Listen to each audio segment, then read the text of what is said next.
You all set? It being 10:04, I guess, thereabouts. I'll open the Finance Division 2 hearing, and we're meeting today with the Police Standards Organization. So if you gentlemen or ladies, whoever's stepping up. And if you introduce yourselves and start in. Thank you, Mr. Chairman. Good morning to this body. Pause one moment. Yes. Our lady has entered. Perfect timing. If you could just give her a moment to settle in.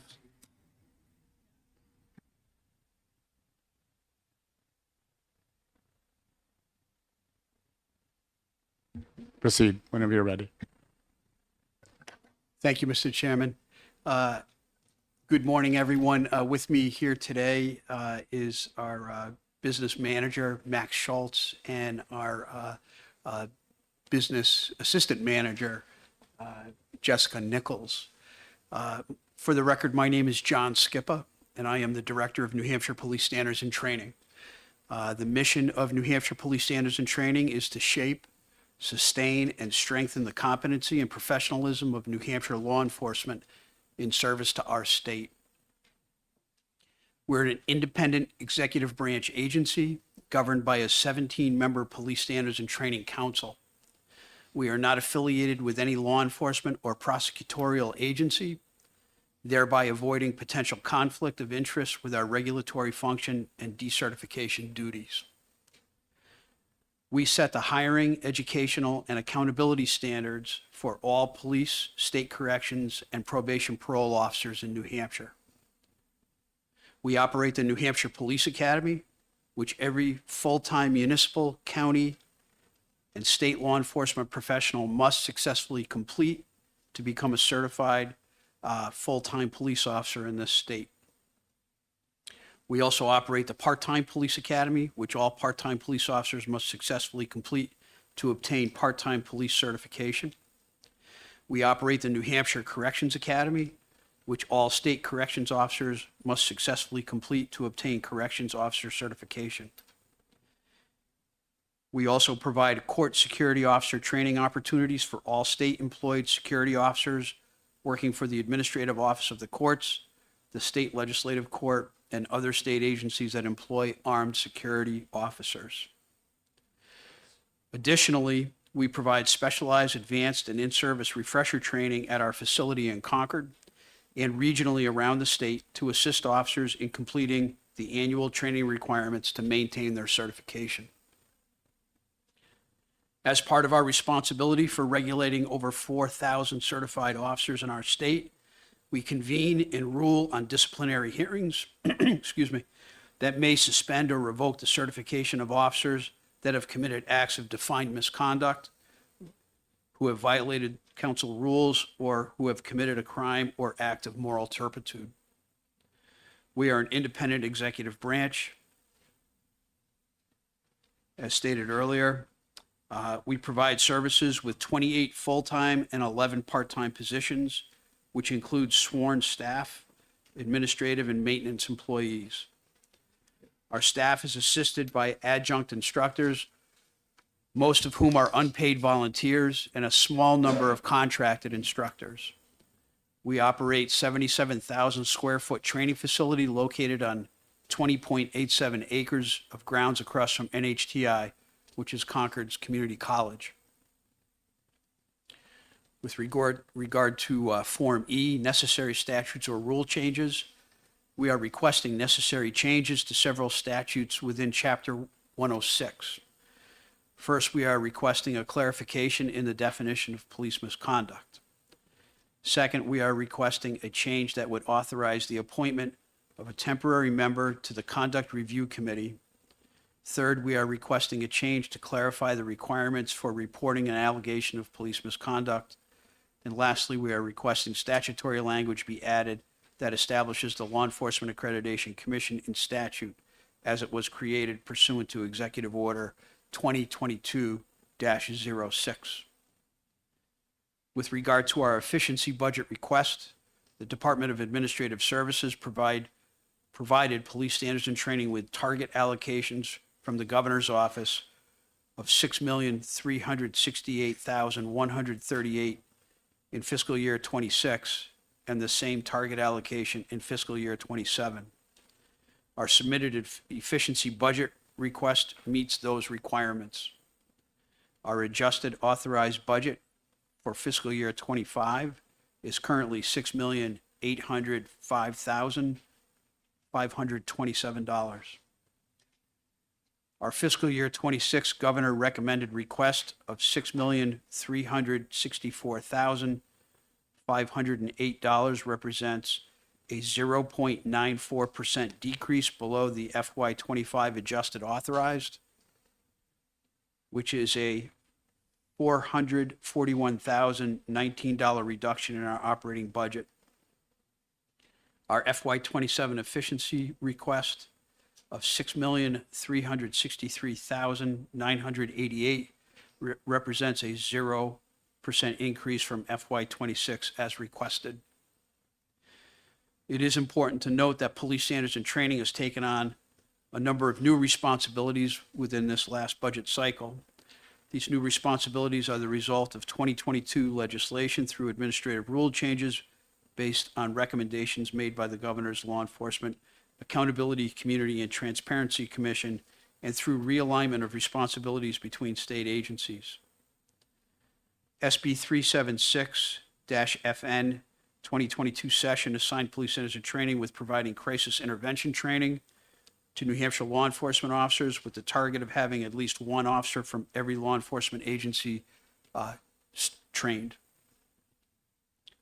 Executive Order 2022-06 assigned police standards and training with the responsibility of overseeing the statewide accreditation program for law enforcement agencies.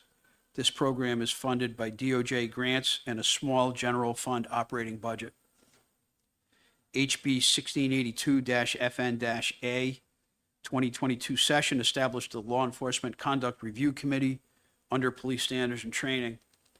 This committee is responsible for overseeing and reviewing all investigations regarding allegations of police misconduct as defined by statute. Through Executive 2022, through Executive Order 2022-19, Administrative Rule POL 403.01 has been amended to increase the number of annual in-service training hours for all certified law enforcement officers as a condition of continued certification from 8 hours annually, increasing incrementally to 24 hours of annual training by 2025.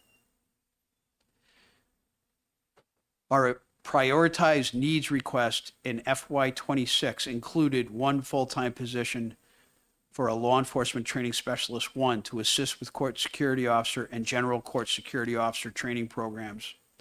The prioritized needs request was removed during the governor's review of the budget, and we plan to rearrange and utilize current staffing to meet the needs of this additional responsibility given to us by the legislature. HB2 item number 22, this item has been added as a bill working its way through the legislative process. The governor's office has directed us to respectfully request that it remain for consideration under HB2. And with regard to the requested change to the governor's recommended budget, Police Standards and Training has been working with DOIT to fill an urgent need for an IT Manager 2 position within Police Standards and Training. We currently share an IT manager with many other agencies, and Fiscal and GNC have approved the transfer of funding to support this position through the end of the current biennium. Police Standards and Training currently has a vacant full-time administrative position that we would request to defund for the next biennium and use the salary and benefits from that position, as well as other funds in our efficiency budget request to continue to fund the IT Manager 2 position. There would be no increase to the governor's recommended budget request, simply an adjustment of the current funding lines. PST requests the following changes to our governor's recommended budget request. We would ask to defund position number 18241 and move funds to support the DOIT position. number 14294, IT Manager 2. The total cost for this position in FY26 is $105,058.25, and in FY27, $110,238.48, which will go into our direct DOIT budget. Funds are requested to be moved as indicated below, and I would just ask that those notations be entered into the record. Our proposed FY 26-27 budget reflects compliance with target allocations set forth by the governor's office while attempting to appropriately resource our current obligations of providing contemporary recruit training to newly hired officers, creating and delivering in-service training, regulating and monitoring compliance with professional standards, as well as preparing to meet the number of new obligations as outlined. Take this opportunity to thank all of you for listening to our presentation, and we stand ready for any questions that you might have.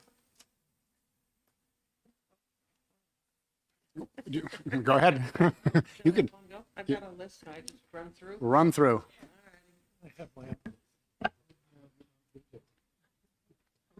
I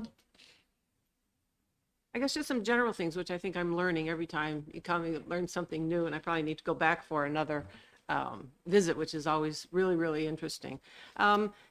There, your standards, regarding the standards, do you coordinate with national standards too? Is there information about what other police departments are doing with regards to standards and training?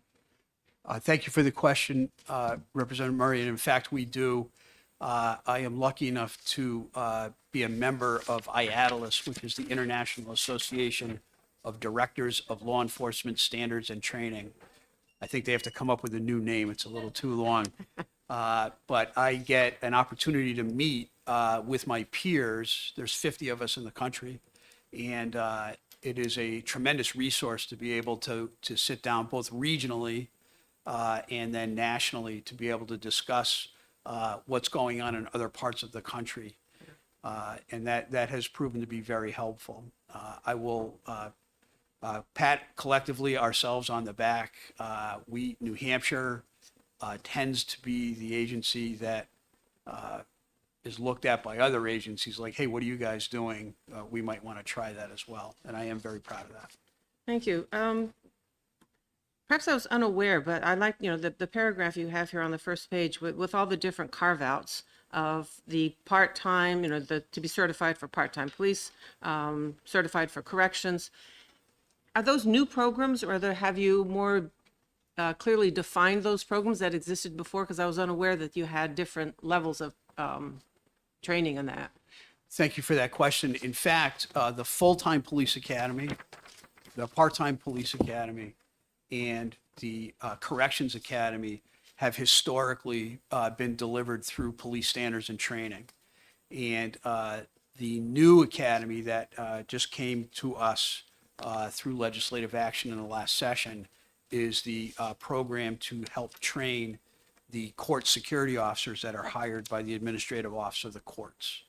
And we are clearly standing by relative to this budget process. We stand ready to deliver that program either as a full academy, and then we also stand ready to pivot if needed and turn that into what we would refer to as an in-service program, where we would deliver small blocks of instruction throughout the year to help facilitate the training and stay fiscally responsible as well. Yeah, thanks. It's interesting to see it pulled out specifically for different roles of law enforcement.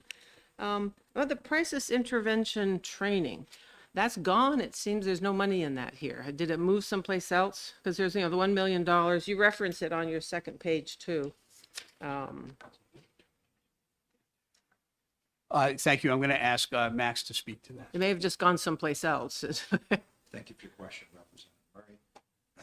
We moved the general funding to cover shortfalls that would be in our operating budget to fill so that we don't have to incur any layoffs or program loss.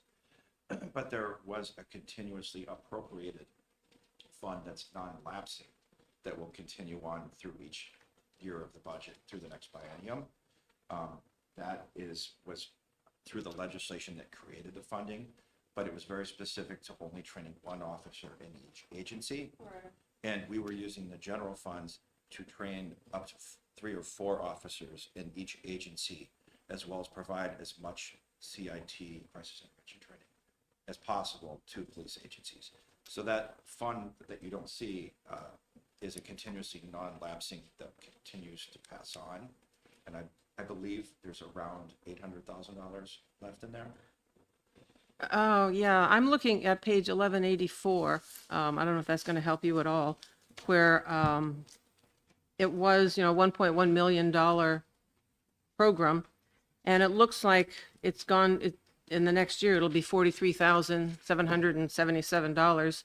I'm assuming it's like one person has been left in that division, and if the training is ongoing, can you point me to where that money is now? I would have to ask our business supervisor, essentially, but the money is continuously appropriated, non-lapsing, so it doesn't show in our current budget, but, and I'm saying in our proposal budget.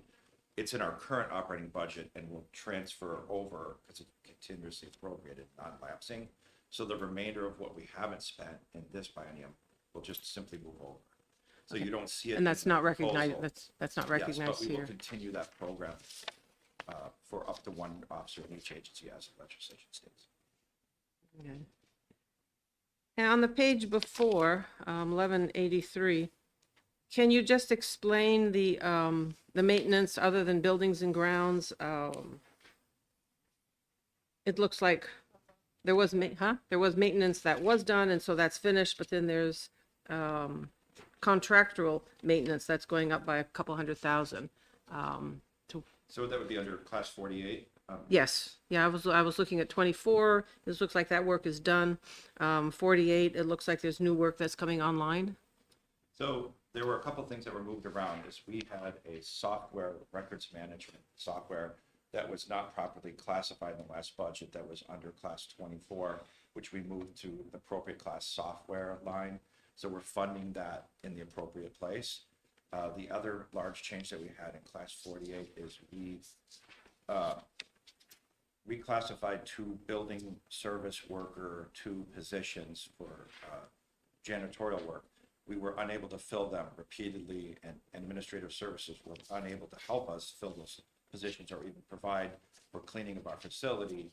So we actually reclassified those, and then we were able to get enough funding to support a contract for janitorial services, which was actually a cost reduction over the salary and benefits of those 2 full-time positions. So we achieved a cost savings, and we have a contract now. So we're moving funding into that line to support the contract for the biennium. So that's just moving things around again.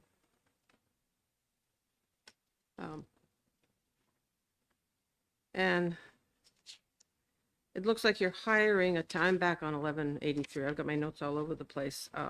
Line 50. They're hiring a temp person. This is a new position?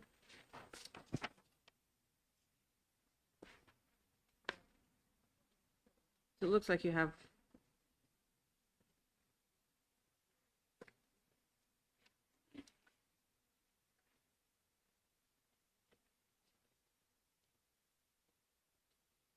There's personal service temp appointee or temp appointed. Yes, so it's 2 positions.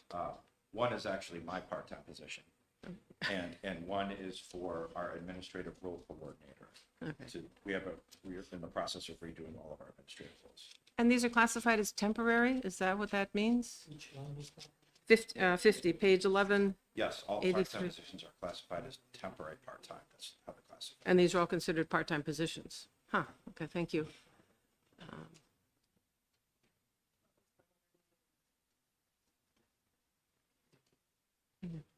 And we addressed the training council number 22, that's in HB2. Where you can use some of the people from the academy for law enforcement details. It's the number 22. And the other thing, I'm just curious, where'd it go? It just made me chuckle. On 1186, food for institutions and department, that's feeding all your trainees. Here's explain. That is correct. Yes. They need to be fed. How many sessions do you do in a year? For the last 2 years during really the biennium that we're in now and the one prior to, and this is reflective of what we're seeing going on, not only in the state of New Hampshire, but nationwide, quite frankly. There was just a tremendous glut of officers that left the business right after the police reform initiatives hit a couple of years ago. And there was a large group of people that were still applying. And so there was this massive vacancy rate across the state. And then we had a very large group of people that were hireable, and these agencies hired them.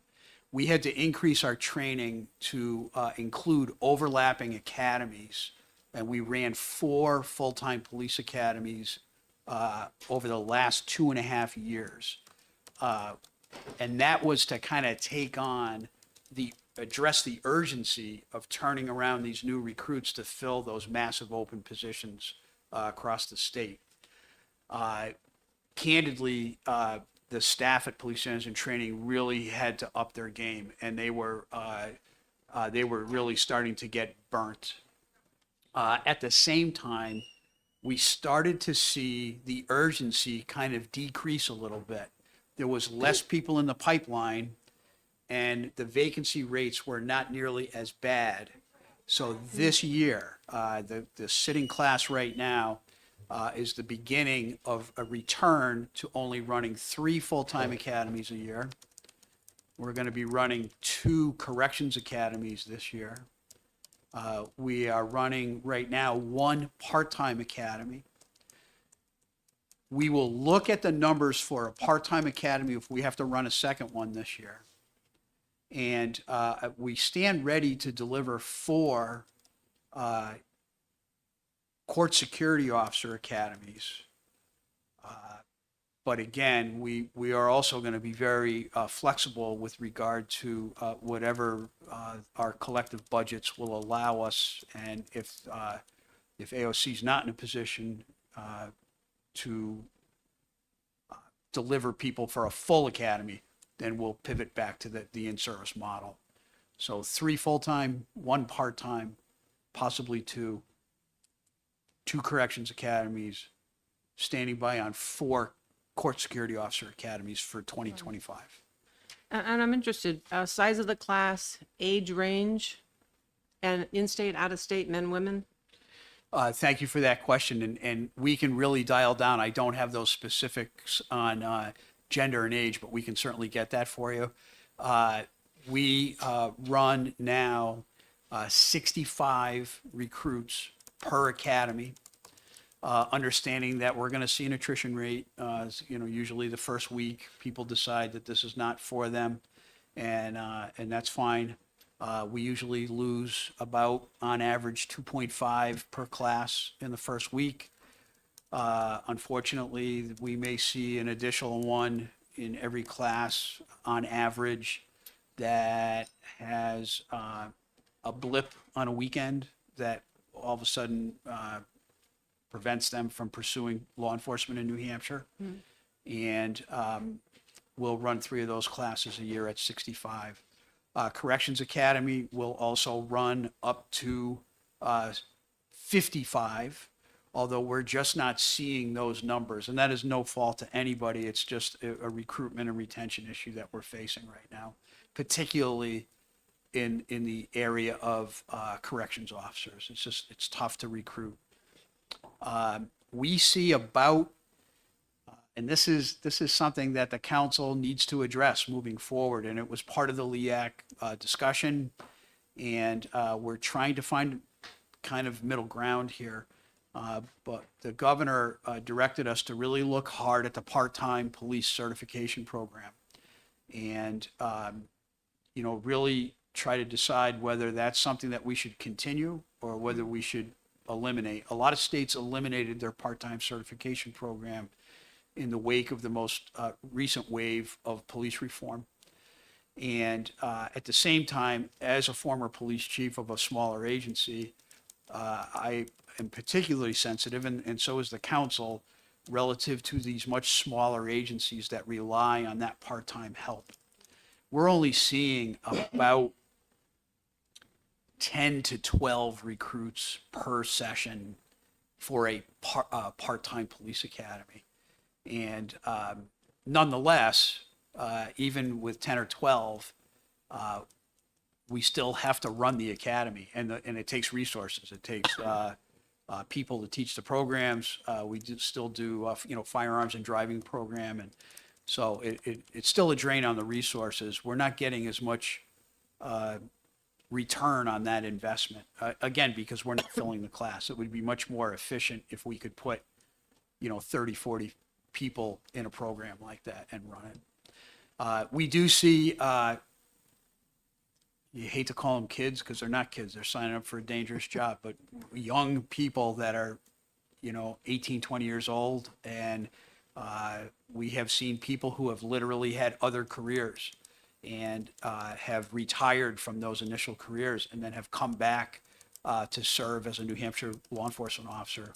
People that are in their 50s. I want to say that a couple of classes ago, we had somebody who was over the age of 60 and candidly outperformed physically and academically a whole lot more than some of their class members. But we do see a lot of diversity with regard to age, fair amount with gender. We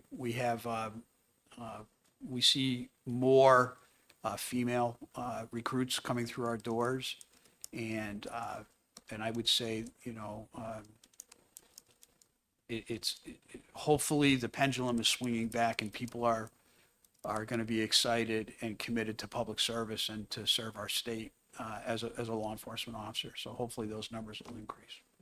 And just one last thing, around the Lee Act, going back to that, some years ago, there were conversations, fairly contentious conversations, about confidentiality of policemen who are on certain lists, and whether or not the public should have access to who they are. Some of it was, this is not a reliable person in the court system, and there are a whole lot of issues. Can you just speak to the current flavor or discussions around those issues of confidentiality for a policeman who's had a misconduct allegation? Thank you for that question. I'll say that the answer is a bit complicated. In the first instance, there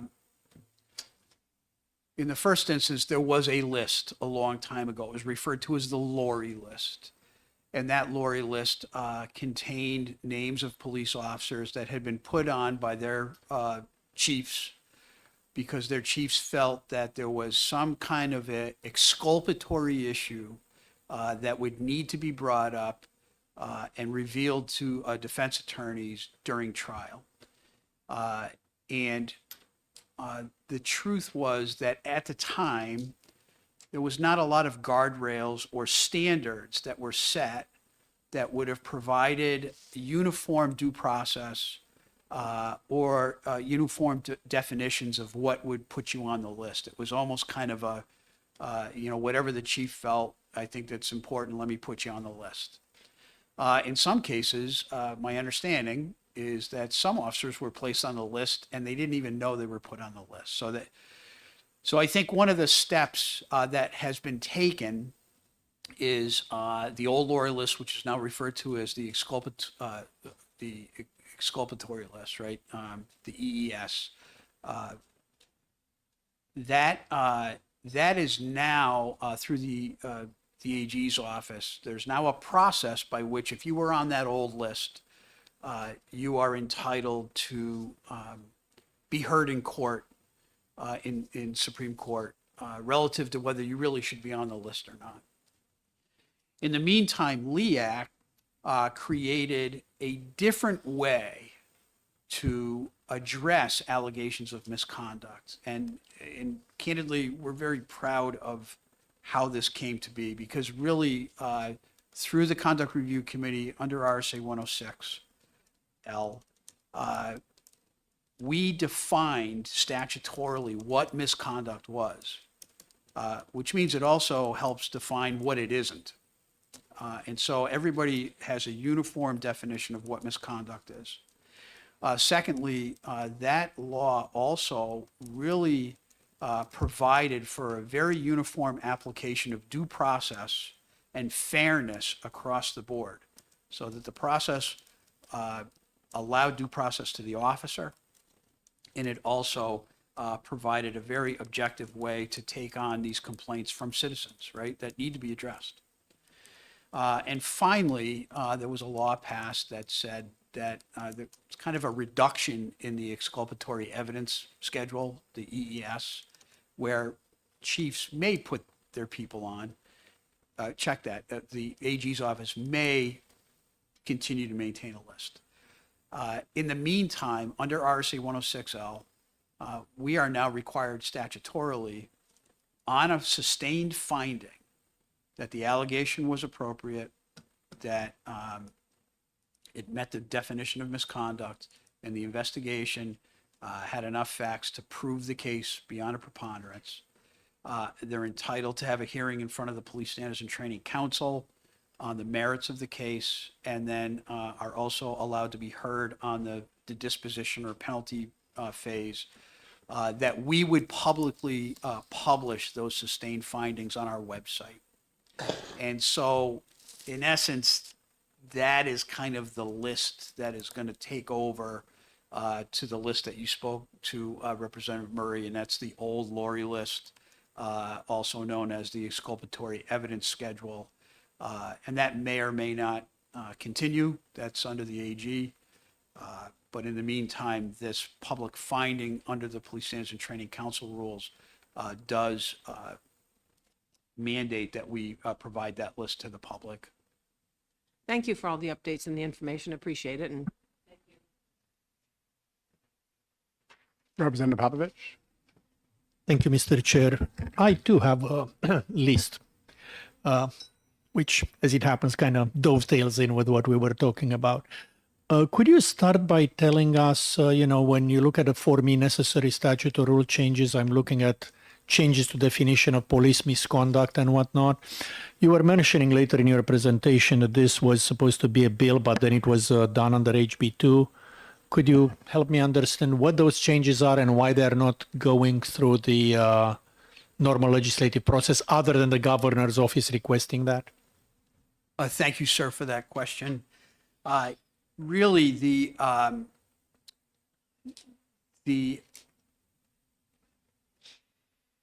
we'll address the biggest piece to that first, and that is that the Conduct Review Committee, check that, the accreditation program was established through executive order and spelled out how the accreditation committee would be formed, what their scope of responsibility was. All of that was contained in executive order. And really all we're trying to do is capture that executive order in statute at this point. Again, we were initially told to pursue those changes through HB2. At our first presentation, I was directed by a member of that committee, Senator Gray, to not pursue it through HB2 and to instead find somebody to put forth legislation and introduce it through a bill.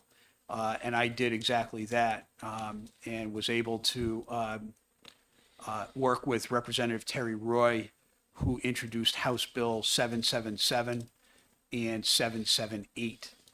At the same time, I reached back out to the governor's office and advised them that I had been directed by the Senator Gray to make those changes, and the governor's office and Representative Roy both felt that they would pursue these two initiatives on both sides, both through HB2 and to continue the legislative process.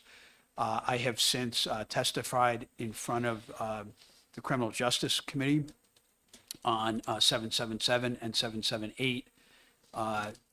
The committee voted unanimously to support 778. They were ready to vote check that, 777. They were ready to vote on 778, but I did have to ask for an oral amendment to be made, which really did not change make a material change to it. It was a very slight change.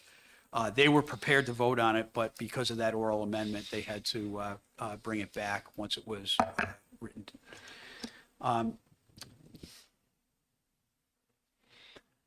If I may jump in for a sec. I'm sorry, sir. If I may jump in for a second, Yes. I appreciate the color information, the background. I think we're in a good place in terms of my question because this is going through a normal legislative process, is in front of the committee.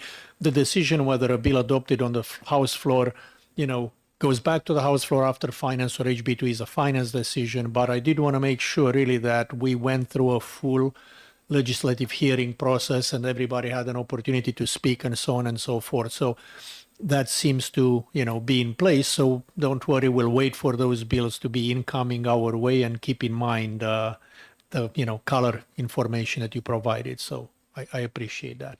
Thank you, sir. And if I may change gears and go back to numbers a little bit. Oh, by all means. Oh, sorry. I So apologize. just to Happy help with to those yield. two bills, the 777, which is the Accreditation Commission, that has passed, and that is on to the Senate. 778, relative to the details, that amendment has already passed too, that I think the director was referring to. And that bill has passed and will be going to the Senate. So House position on both of those bills has been set. They're not second committee bills. So in reference to what the governor has in her trailer bill relative to the details, this committee could have the decision of removing it and letting House Bill 778 just run its course, or amending the trailer bill, House Bill 2, to align exactly with what the House passed, because you wouldn't want to pass conflicting legislation. So that's a decision for this committee. But since they're not second committee bills, what would be our rationale for putting them in HB2 since they never were formally presented to finance? I appreciate the governor's point of view and the suggestions, but it would be interesting to justify that particular approach, wouldn't it? That would be up to the committee to justify that approach. It's not unprecedented that a bill will pass separately and then also be incorporated into House Bill 2 for various reasons. Understood. Thank you. Go ahead. Yeah, thank you. So my original plan had a lot of numbers involved. So I'm going to start from the top. I'm looking at your administration and standards, line 8, Department 8980. And I'm looking at the, say again? Page number 1182 at the very bottom of page 1182. So I'm looking for that particular entity. You have a significant increase in personal services permanent, but for the same division, you appear to go from 12 to lose a position. So basically, I'm seeing one less position, but an additional 150,000 in compensation. Could you help me understand? Absolutely. Thank you for the question. I moved positions to where they were more appropriate within the agency under that accounting head. So if, for instance, we had someone who belonged under accreditation, which would be under administration and standards, I moved them out of training. And so that was just moving positions around to where they were more appropriate for funding. I understand. I mean, I looked at your bottom line and essentially your total number of positions for the entire organization is flat. So I get that you are moving people Yes. around. I'm just curious why, a person got moved out, but 150K in additional compensation got moved in. I would have expected that if you decrease the positions, I'll see a drop. So I don't want to be overly detailed, but 150K increase with one less person in there is something that's worth. I believe we moved 2 positions around. I don't have the specifics right in If we front of could me. provide that later, that would be Yeah. great. I would appreciate it because, again, it's a biggish number change there. Understood. I'd like Thank to you. understand. And on the next page, I see a significant drop in on page 1183, line 024, maintenance other than building grounds. It drops by about 2/3. I'm assuming it's part of the overall attempt to control costs, but I don't want to make assumptions. I'd rather understand. Thank you for the question. This is the answer that I give to Representative Murray, which is that we had our records management software in an inappropriate class, which was in I got it. 24. So it's covered under So that we moved it answer. onto software and created a new line in software. Okay. So to make sure I fully understand, in the past, while the amounts were budgeted for grounds, we used the ability to move funds around to deal with other priorities, and now we're just moving them into the budget. So we decrease the need to just transfer in between different funds. Yes, just moving it to the appropriate place where software belongs. And you'll notice Appreciate that if you look at the 038 line, you'll see it went from 0 to 206,000, and then in 27 to 217,000. That is for our records management software. for Guess all what my police next officers. question was gonna be, yeah. Yes. So that is the records management. Yes, sir, and any other additional software that IT does not cover for us. And They is, do- yeah. is that it looks to be recurring, right? Is that a new, basically, because it's a new thing, do you have any startup costs, or is that the operational budget going forward? Thank you for your question. We had a software called Benchmark, and we were using the state contract for software on an annual basis, but they were not suiting all of our needs for officer records management, and they were charging us very large increases each year. So we went through an elaborate RFP process this last year and did a lot of research. And we have a new contract, that's a 6-year contract that was signed by Governor and Council and approved, and we just finished all of that, and we have a much better rate of what we're paying. And so what you're seeing is that is the cost of the contract for each year that was recently approved by Governor and Council. Great. And do you know, because I don't know your budget well enough, where are the costs that were, reduced, the ones that you used to pay that were increasing all the time? Because this goes from 0 to this, right? So where was the stuff that we replaced? It should be noted that we did have to engage the vendor that we're getting ready to step away from Yep. at the same time that we had to engage the services of the new vendor so that we did not in any way interrupt our operational needs. So there may be a little bit of blip of increase over this remaining budget cycle. Just, it'll reflect paying both those vendors. And then in the new fiscal year, the old vendor, we will no longer be engaged So we are with. overlapping for this entire budget cycle? No, sir, just since the inception of the new contract, and when did the old contract? June 30th of this year. So we did have to extend a contract that we had with Benchmark. I'm completely fine with overlapping because, again, you cannot flip a switch and flip to the other. You got to be safe in transitioning. I get that. I was just trying to identify, I see the increases. I was looking for the matching decreases. And again, it can be something that you guys follow up with if, but again, when you increase by 200 and call it 30K, and you tell me that, hey, we were paying way more and we were getting high increases, I understand that you are getting additional functionality and therefore you may end up paying more overall and get a better value. But I'd like to see where the, old software being replaced is dropping from the budget so that I can see how much you really increase or decrease versus the functionality. So if we could have that, breakdown provided. And if it's not right now in the budget, tiny forecast of what will happen once that contract drops off the books. Yes, sir. I guess I'm not understanding where you're seeing 234. What I'm I'm looking at the lines 37 and 38, 225,000 and 207 rounded on page 1183, technology hardware, line 37 and 38 under administration and standards. So basically they add up to 232 rounded for 2026. And I was asking, I see the new contract coming in. I wanted to see where the old contract that you are replacing is and when it So- will go away. You can see that if you look at class 24, Yep. FY 25 adjusted authorized was 191,150. Right. That was the price of the contract with the current vendor. Okay, so that was the one that we Yes. are And we are classifying. now Okay. paying 206 next year for the first year of the contract with the new vendor. I got it. So I should look at those two lines combined for now, just Yes, to sir. understand the totals and the drops. And I got it. Thank you so much. Yes, sir. I hope It's- I answered your No, question. no, Thank you did, and it's just there are a lot of little details. So, if I may, so the next one, I'm assuming we have something similar on line 47. On line 47, hang on, I gotta line this up correctly. Line 48, contractual maintenance building grounds, goes from 139 and 85 to 250.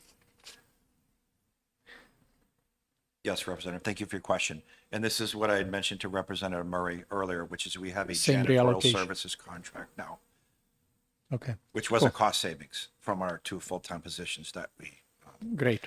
thank you. Thank you. And we've already covered this. And one last question on page 1186. You have on line 30 equipment, on line 30, equipment new replacement. You have a significant amount of expenditures in 2026. It goes from 40,000 in 25 to 114. I'm assuming that may be related to the same systems and upgrades, but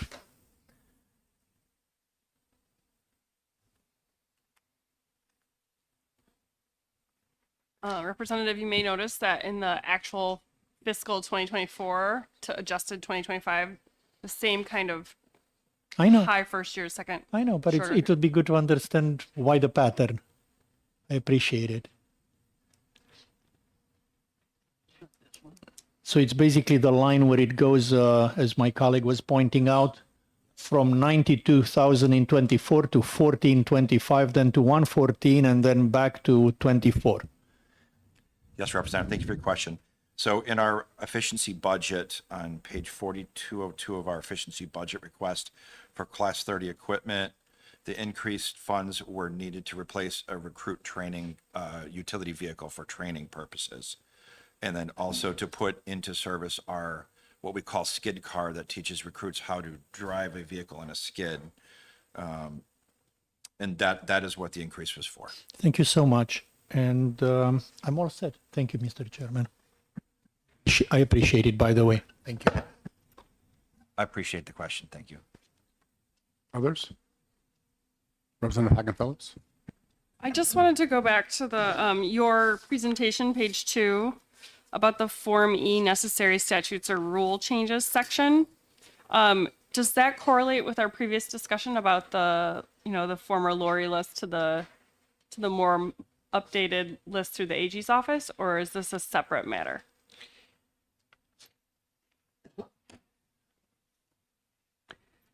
Thank you for the question, Madam. Just so that I understand the question is related to requesting clarification in definition of police misconduct.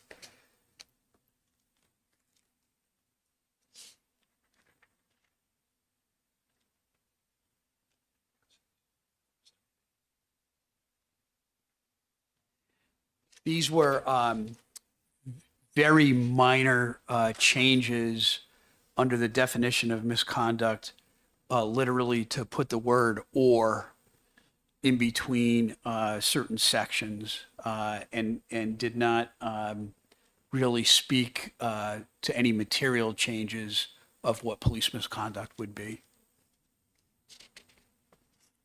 So this is just going to be part of HB2 as like a policy change? Is that the suggestion? Or is it not included currently and you're asking us to include it? I guess I'm confused. I apologize. I do not have the level of knowledge to understand sometimes when we're talking about some of the pathways. But in essence, that is an HB2 amendment just to change those very minor words.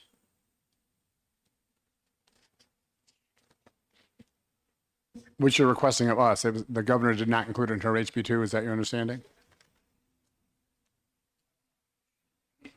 The only item in the governor's trailer bill is relative to the details that we talked about. This section is not. I do see it in the submission for the necessary rule changes, statute changes from the agency phase, but it does not appear the governor put those in her trailer bill, nor I don't think those are covered in 777 or 778. So, And you're making note of that as well. and that would be up to a member of Oh, this I committee. know it's up to us, but are you making note of it so I'll remember? Sure. If you want to ask the council or others for language specific to what they're looking for here, we could draft an amendment to consider. Can you provide that language? Yes, I think it is in their agency budget request, so we could probably pull from that. Thank you, sir. Representative Hackett Phillips, you want to continue? All set. Do you have another question? Are there others, I think under the requested governor's recommended budget, there seem to be other items there that you were looking for us to make an amendment for HB2? All those line changes. This part, Mickey? Yes, page 3. So this Are those- requested change to the governor's recommended budget would be in section 1 of House Bill 1. So this is where they are requesting to unfund a position. So we would reduce class 10, class 60 associated costs with that position and put all that in transfers to DOIT. So they could fund the position there. So I do have a question about that. I did understand what was going on there. Did you request this during the governor phase?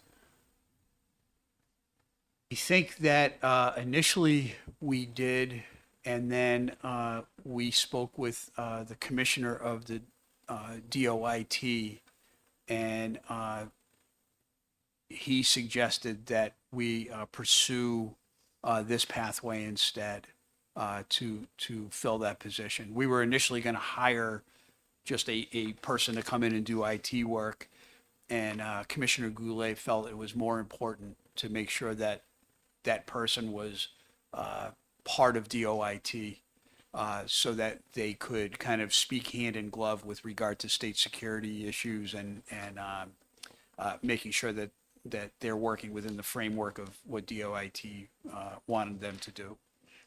So essentially, the governor's budget director never heard about this approach to addressing the staffing? We may have missed the window for that, and in fact, that is correct. Okay. Yes. Just wanted to understand what was happening there. Thank you. Yes. Other? I guess I'm just wanting to, I think, these little formal requests are reasonable. I'm trying to understand, what do you need from us with regards to amendments to address some of these things? Can I answer that? So I'll work with, I'll work with the police. Yes, you standards and can. training. So- Thank you, Mickey. So they do have some statutory requests here, most of which are covered in House Bill 778 and 777, which, like I said, have passed. I'll work with police standards to come up with an amendment that would cover everything else for the committee to consider at a later time. Thank you, sir. Representative Pavlovich. Thank you, Mr. Chair, and again, thank you. I was looking at your personal service temporary appointed lines all over, and for the lack of a better word, they're a bit lumpy. If you look at on page 1186, every one of these will be line 050 because that's what the temporary personnel is. You have basically a big increase in 2025, and every other year is about 200 something thousand less. And I looked at all the other lines to see if you guys are moving people around. And the only change that I see that's comparable in size is on page 1183, where you are increasing that line in the new budget year, but it's only an increase of about 50 or something. Oh, sorry, never mind. You're increasing it by about 100. So can you help me understand? I know that you were talking earlier about the need to run a bunch of academies because you had a lot of vacancies and you needed to train way more officers than usual. Is that related to that? What gives? Because again, when a line goes from 445 to 675 and then back to 455 and 472, again, that's on page 1186, line 050. I think it's worth understanding what's going on.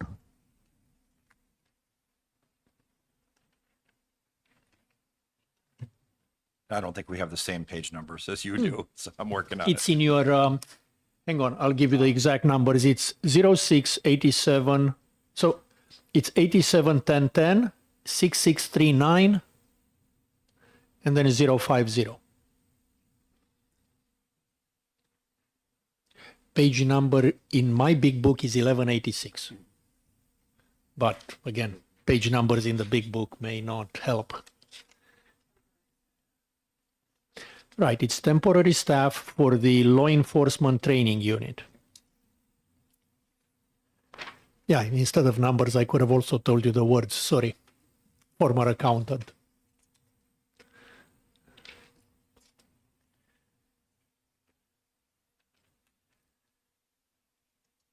You'll see that again, it's 445 in 2024, 675 in 25, and then it drops back to 456 and 472 for the 26-27 years.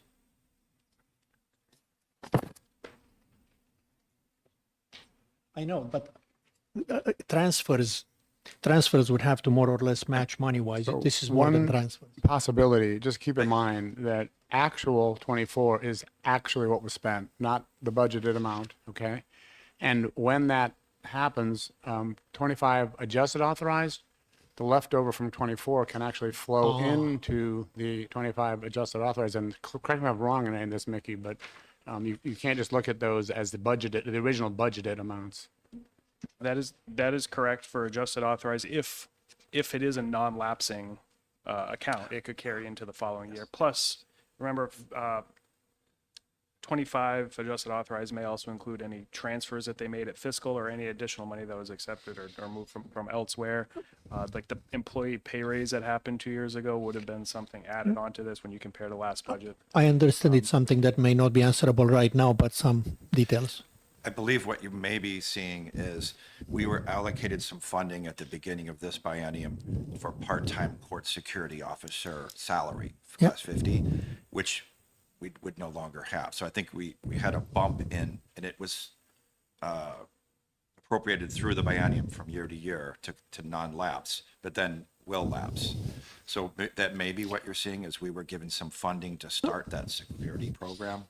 Sounds like it would explain some of it. Thank you. And if we could just, look into it and follow up just to make sure we understand. Again, I understand that a lot of these questions require you to go back and crunch numbers and, see exactly what's going on. And I would appreciate, I appreciate the, work you'll have to put into it, but we really need to understand what's going on. It's a tough budget year and we really need to look at every little thing we can look at. Thank you, sir.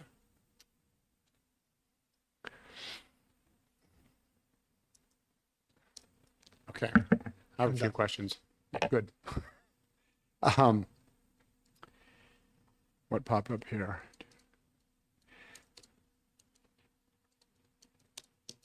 You talked about the part-time training classes potentially being eliminated, if I understood your conversation accurately. And my question there is, what savings would that amount to?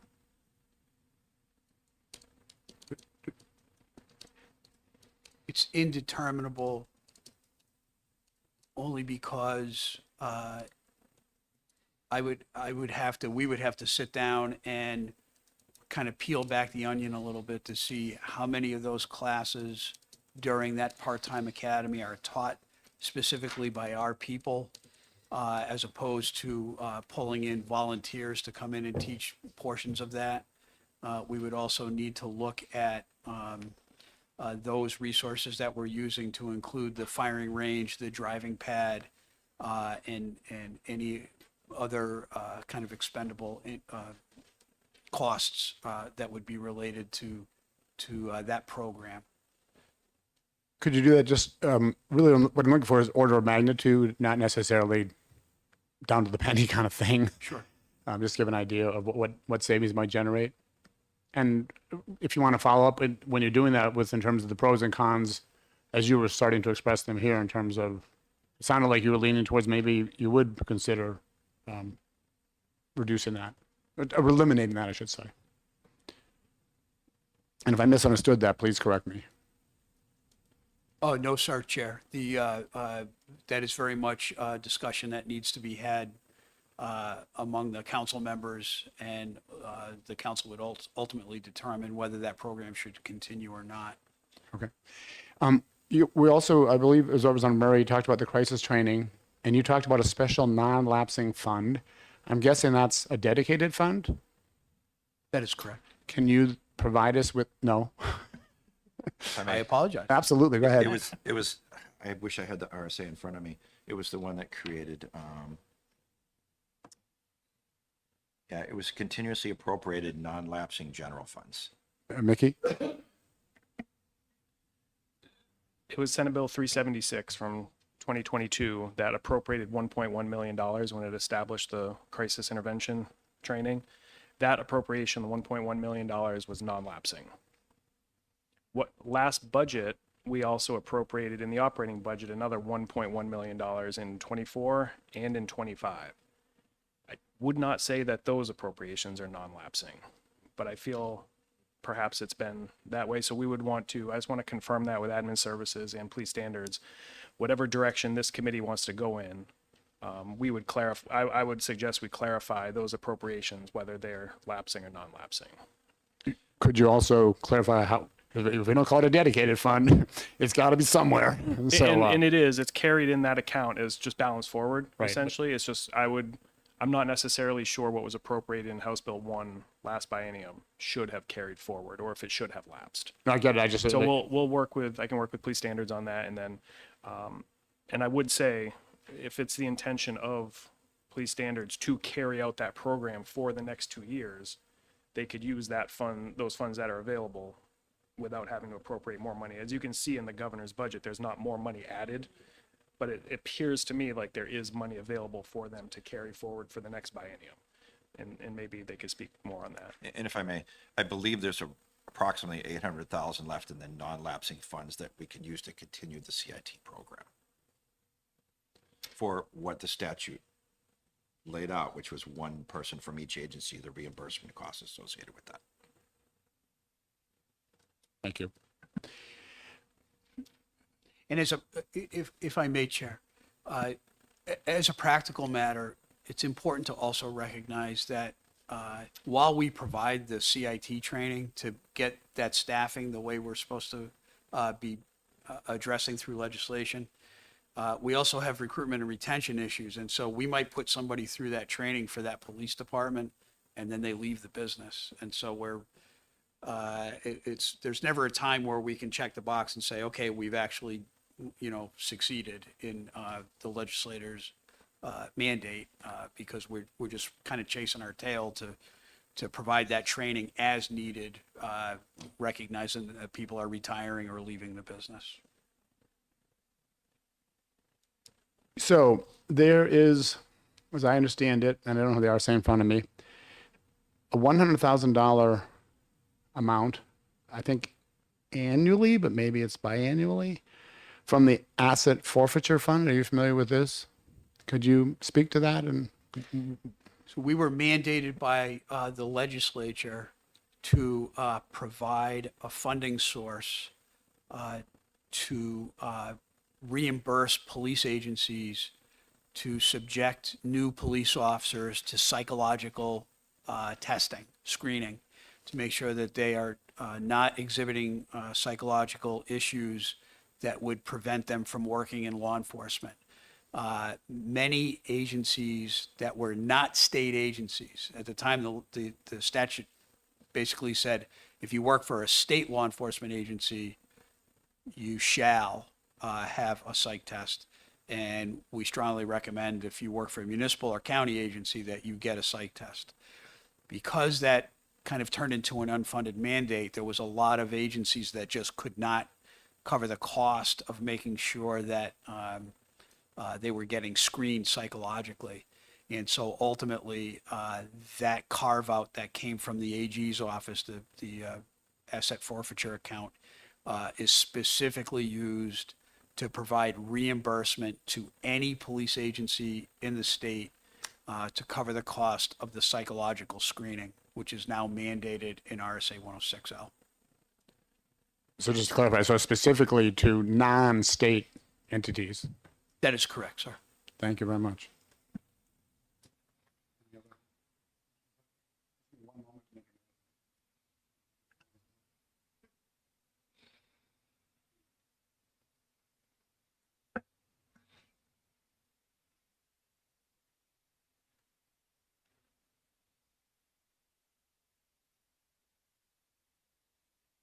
Okay. Any other questions, comments, concerns? Any other comments you all would like to make? We would just like to thank all of you for your time and letting us, present our situation here. Well, thank you both very much. We definitely gave you a lot of questions, and you guys are very good to handle them as well as you did, so we appreciate that. Oh, yes, of course you do. Representative Murray, go ahead. But it's a fun one. Where do our people go for canine training? Because you don't do the canine training here. And I'm just curious. I find the whole thing fascinating. So I have all these little questions I like. So where do they go for canine? So a lot of canine units in the state of New Hampshire will participate in what they call NESPAC training. And NESPAC is the Northern New England State Police Network. And so a lot of municipal canine units will, maybe travel to Massachusetts to go through their program. Boston has a very, very strong canine program as well. And there is a state association of canine officers, and they also put on training as well. So it's a tremendous training. It's very esoteric. You really have to be a canine handler to be able to deliver that kind of training, have that expertise to train others. And candidly, that's outside of our bandwidth. We just don't have that. I went with Officer Frankie, and all he did was growl at me the whole time.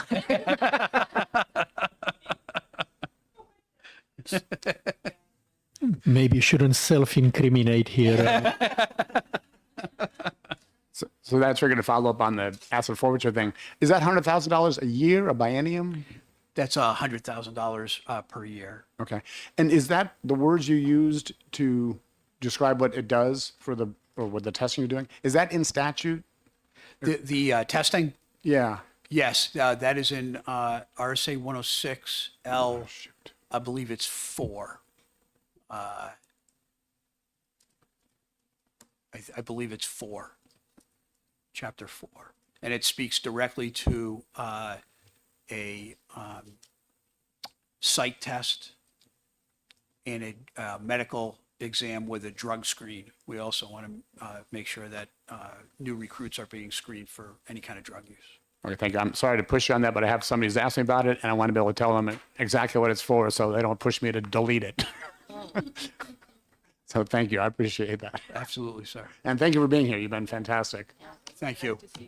Thank you. Thank you so much. Appreciate it.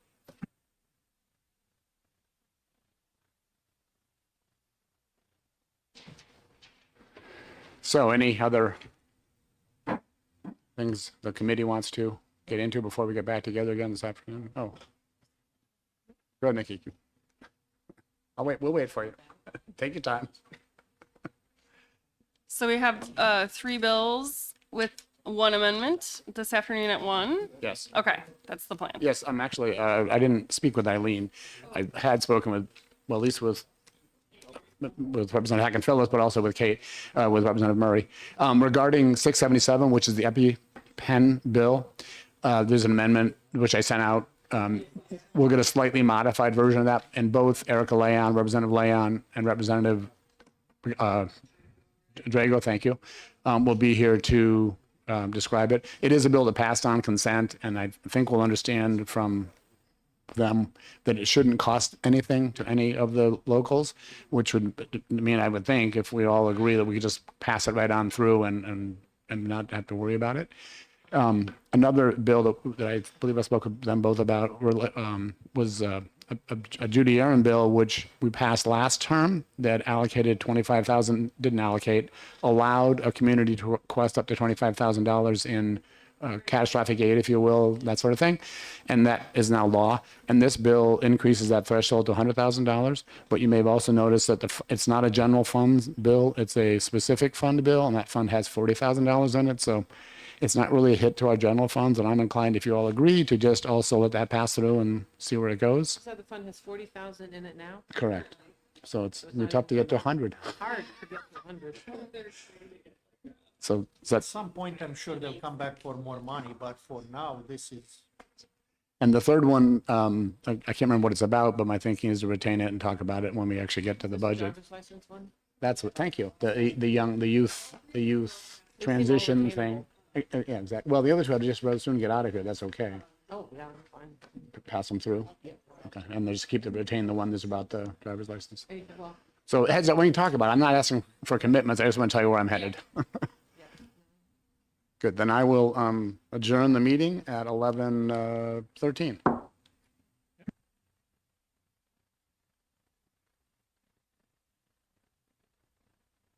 Maybe we should hold on until Mickey comes back before Okay. we officially. Maybe I'll not yet adjourn it if you haven't already shut down the cameras. And I'll wait for our LBA advisor to come back.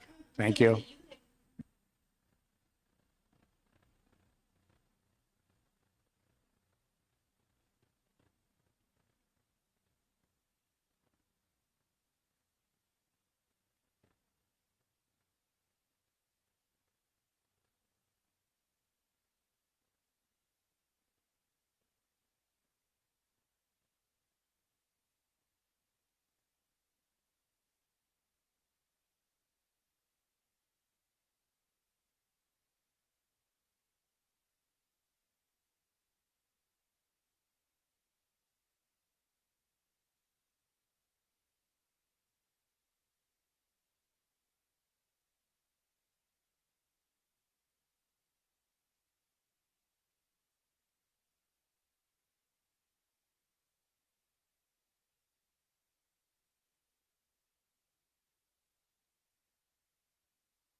So if you're still there, we're officially closed.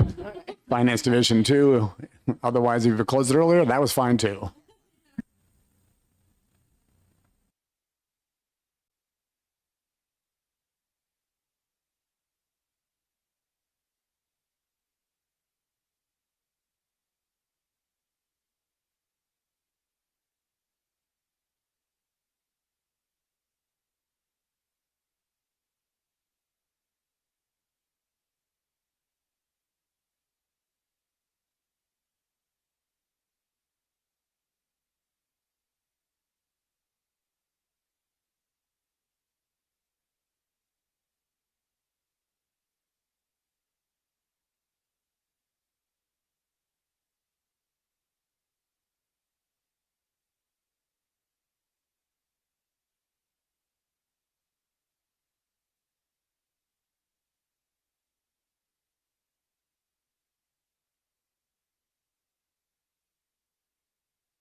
All right, so it being 107, 106, I'll open the Finance Division 2 work session, and we'll start with HB number 165, relative to the maximum amount of disaster relief funding provided to municipalities after a natural disaster. And if it's okay with everyone, I'll ask Representative yeah, thank you, Aaron, to come up. And I kept wanting to say Judy, and I knew that wasn't right. Unless you say punch and shoot. And please let us know who you are and give us your take on your bill. Thank you. Thank you. For the record, my name is Representative Judy Aaron. I represent the Sullivan County District 4, which are the towns of Ackworth, Goshen, Langdon, Leominster, and Washington. And I'm introducing this bill, HB 165, to you this afternoon, relative to the maximum amount of disaster relief funding provided to municipalities after a natural disaster. I'm here to correct a wrong that was made last year when the language of this RSA was included in a bill, SB 499, that went to Committee of Conference, and some of you were even present at that. The original bill language sought for up to $100,000 to possibly be awarded to a municipality after a natural disaster hits their community. The Senate the Senate was adamant that the governor would not sign the bill unless the amount was lowered to $25,000. So it was agreed upon that we would settle for a severe reduction in this kind of grant in order to get language signed into law that would provide for a statutory vehicle for the state to get money to a municipality in need in an expedient manner. I'm simply asking with this bill that the original $100,000 grant amount be reestablished because we all know that $25,000 is hardly disaster relief to any community. It barely helps at all to pay to fix roads temporarily or to be used to help to get community running again after severe flooding or other natural disasters hit. The bill also corrects some language that Homeland Security Emergency Management suggested so that it is clear that disaster relief funding received by this grant program only applies to this program and is not confused with any other disaster relief funding that a municipality may receive. And that you can see specifically happens on line 5 in the bill, where it says, in grant money from this program in a calendar year. This is very important change to this language. This language needs to be changed and it needs to be passed. So some of you know that I've been working on this legislation since severe flooding hit Ackworth and other towns in the state in July 2021 and again in July 2023. Many towns experienced flooding due to heavy rains.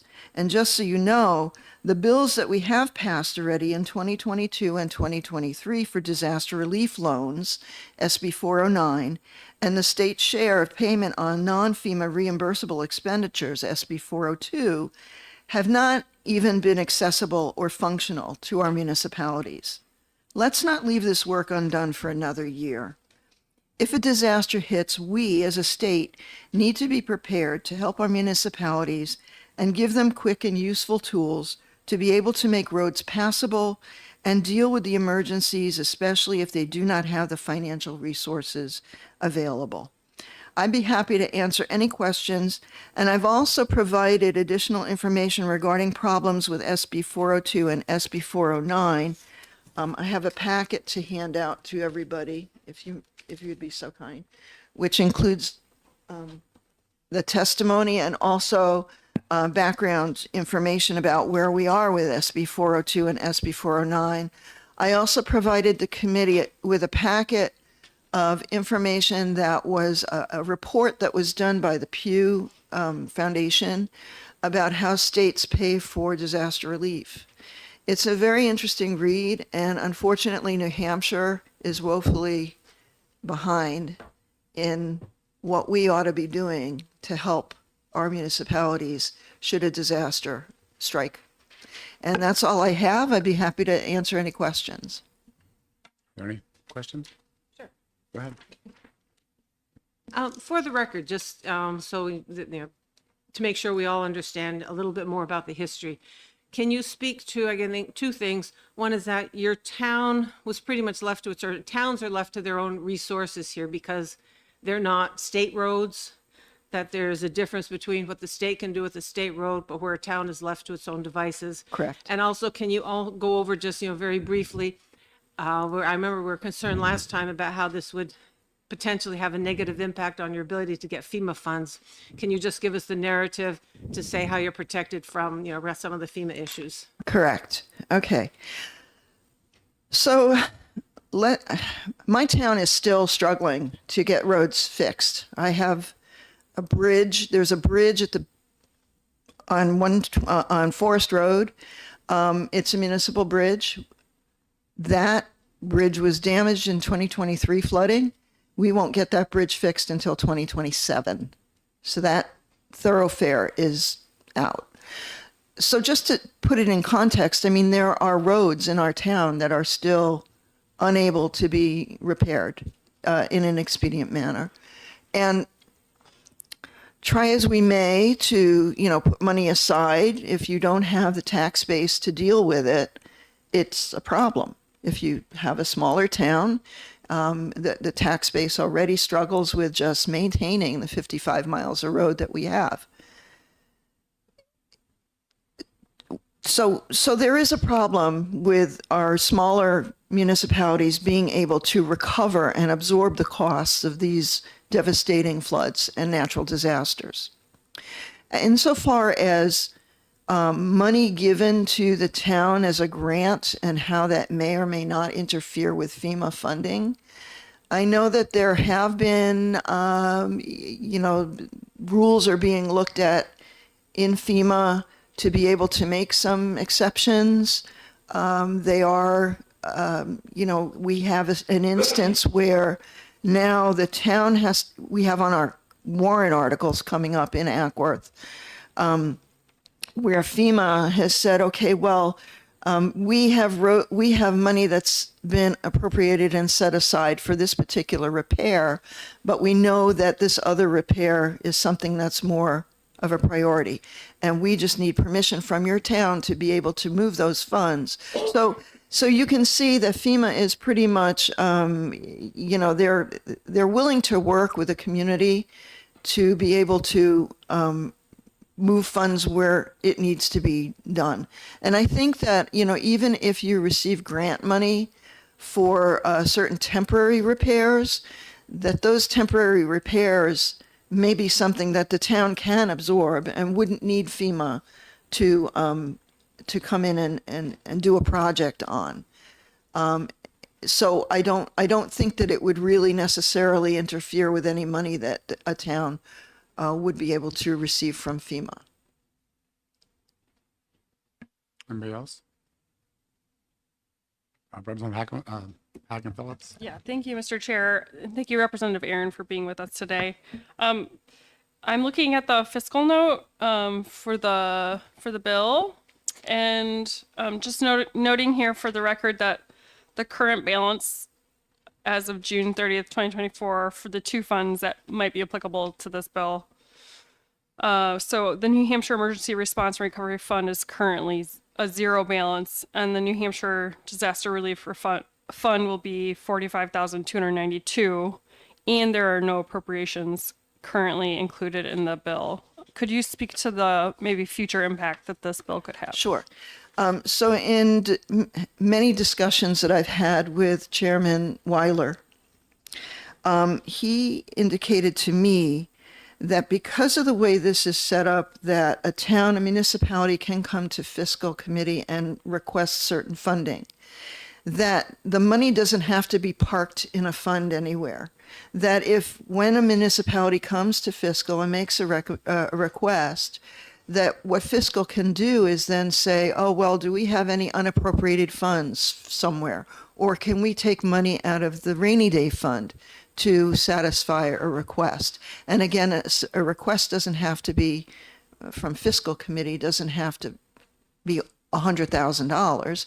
It can be a partial amount of what the municipality is seeking. So, but what he indicated to me was that instead of having money specifically earmarked and parked into a fund, that the fiscal committee could move funds around to satisfy a request that a town comes to it with. Just to be clear, the fiscal committee definitely cannot take money out of the rainy day fund. Okay. I'm pretty certain of that. And as far as moving funds around, I guess that might depend on the situation. Sure. Speak to but- it, Mickey? So I can clarify, and the department can speak to this too when they come up. What Representative Aaron referred to earlier as far as the assistance for municipality to apply for half of the non-federal match or the non-federal portion of FEMA, there is an open warrant and statute for that. Relative to RSA. But not to the rainy day fund, to the general fund. To the general fund, correct. Under RSA 21P 37E, this additional disaster relief that this is looking to increase from 25 to 100,000, this would come from that disaster fund that's identified in 21P 46 and 46A. There's no open warrant for those funds. Those would be subject to just whatever they have available, and that's the $45,000. So there, I don't see a mechanism to get additional general funds drawn for this purpose. And the department can speak to that, or if I'm misinterpreting how they would design it.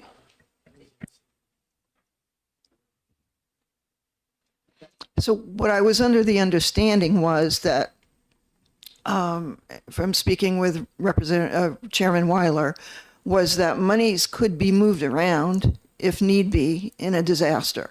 Whereas prior to this language being in statute, there was absolutely no statutory mechanism at all for the state to be able to give money to a municipality.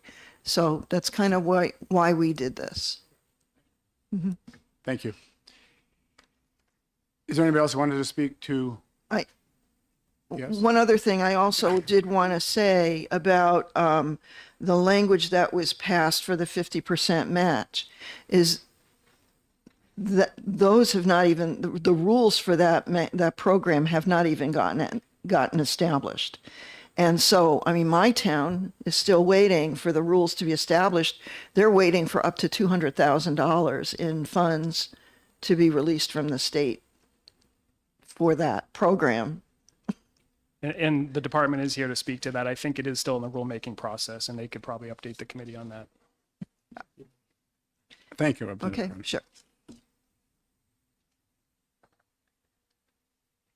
So who is here from the department who wants to be under the gun?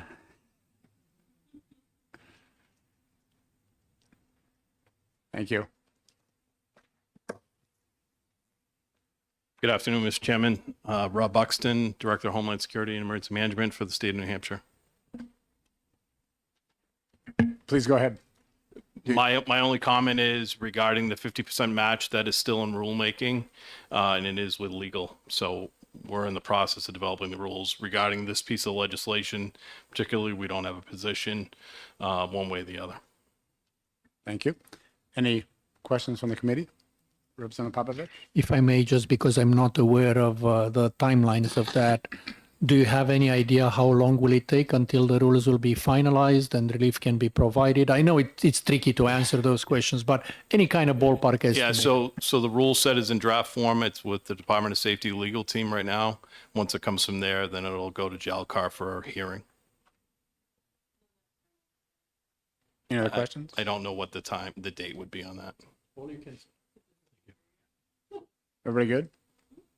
Thank you very much for Thank your you. time and effort to come here. Appreciate that. Are there others who want to say anything about this? Okay. Anybody want to step up and make a motion? I'd go with OTP if you're comfortable with that.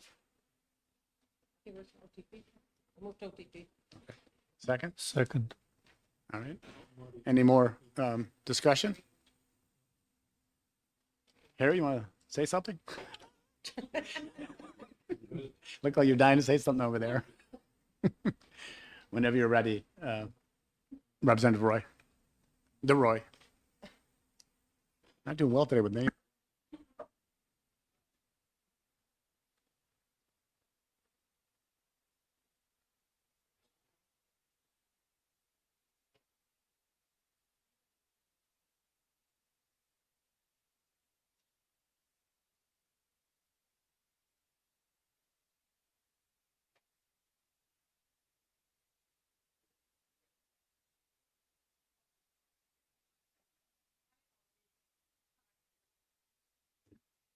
Yes. Yes. Okay. Rep Bean? Yes. Rep DeRoy? Yes. Rep Murray? Yes. Rep Hacken Phillips? Yes. Rep Kelly? Yes. And Chair? Yes. Motion passes 7-0. Thank you. Okay.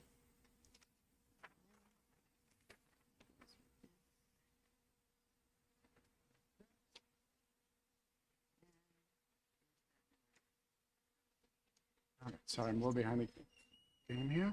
6:12.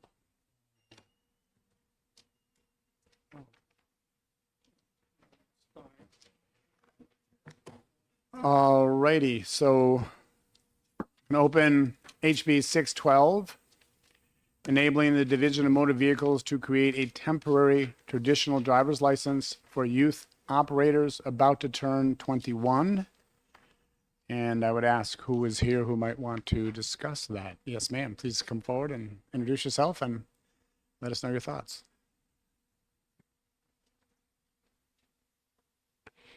Thank you very much, Mr. Chair, and thank you, committee, for listening. My name's Stephanie Grund. I represent Hillsborough 34 from Amherst, and I'm here for Representative Veilleux, who is unfortunately in London on vacation with his family. But under current law, the youth operators face some unnecessary challenges approaching their 21st birthday, and in particular, if their birthday falls on a weekend, holiday, or if they want to renew their license online. Youth operators who wish to renew online and receive a horizontal license must also wait until their 21st birthday to do so. If they renew even one day early, they receive a vertical license and they face the same inconvenience of returning to the DMV later. Additionally, renewing online involves a waiting period while the license is printed and mailed, leaving drivers without legal proof of renewal at that time. The inefficient process wastes time for drivers and increases the workload for the DMV staff. This bill provides a simple and practical solution. It allows youth operators to submit their renewal application up to 30 days before their 21st birthday, and they receive a temporary license that's valid for driving purposes. This temporary license ensures they can transition seamlessly to the standard horizontal license on or shortly after their birthday, regardless of whether their birthday falls on a weekday, weekend, or a holiday. So first, the bill eliminates unnecessary trips to the DMV. Drivers can submit their application online and they receive the license they prefer, saving time and frustration. Second, it reduces the burden on the DMV staff by cutting down on duplicate license requests, making operations more efficient. And third, there's a cost-effective solution. The one-time system update will cost approximately $48,000, and it'll streamline the process for years to come. So that's a quick, brief introduction, and I'm happy to try and answer any questions. And I know there's the DMV staff who's here to answer as well. Thank you. Any questions from the committee? Representative Hacken Phillips. I just wanted to thank Representative Grund for being here and just to notify the committee that the prime sponsor shared an attachment with me that I've just emailed out to you all for just the couple of talking points that Representative previously mentioned, but a few extra points. So if you have a moment to check your email, you'll see that there. Thank you. Anybody else? No questions? Thank you for taking the time to come. And You're welcome. Thank Representative you. Bell, appreciate it.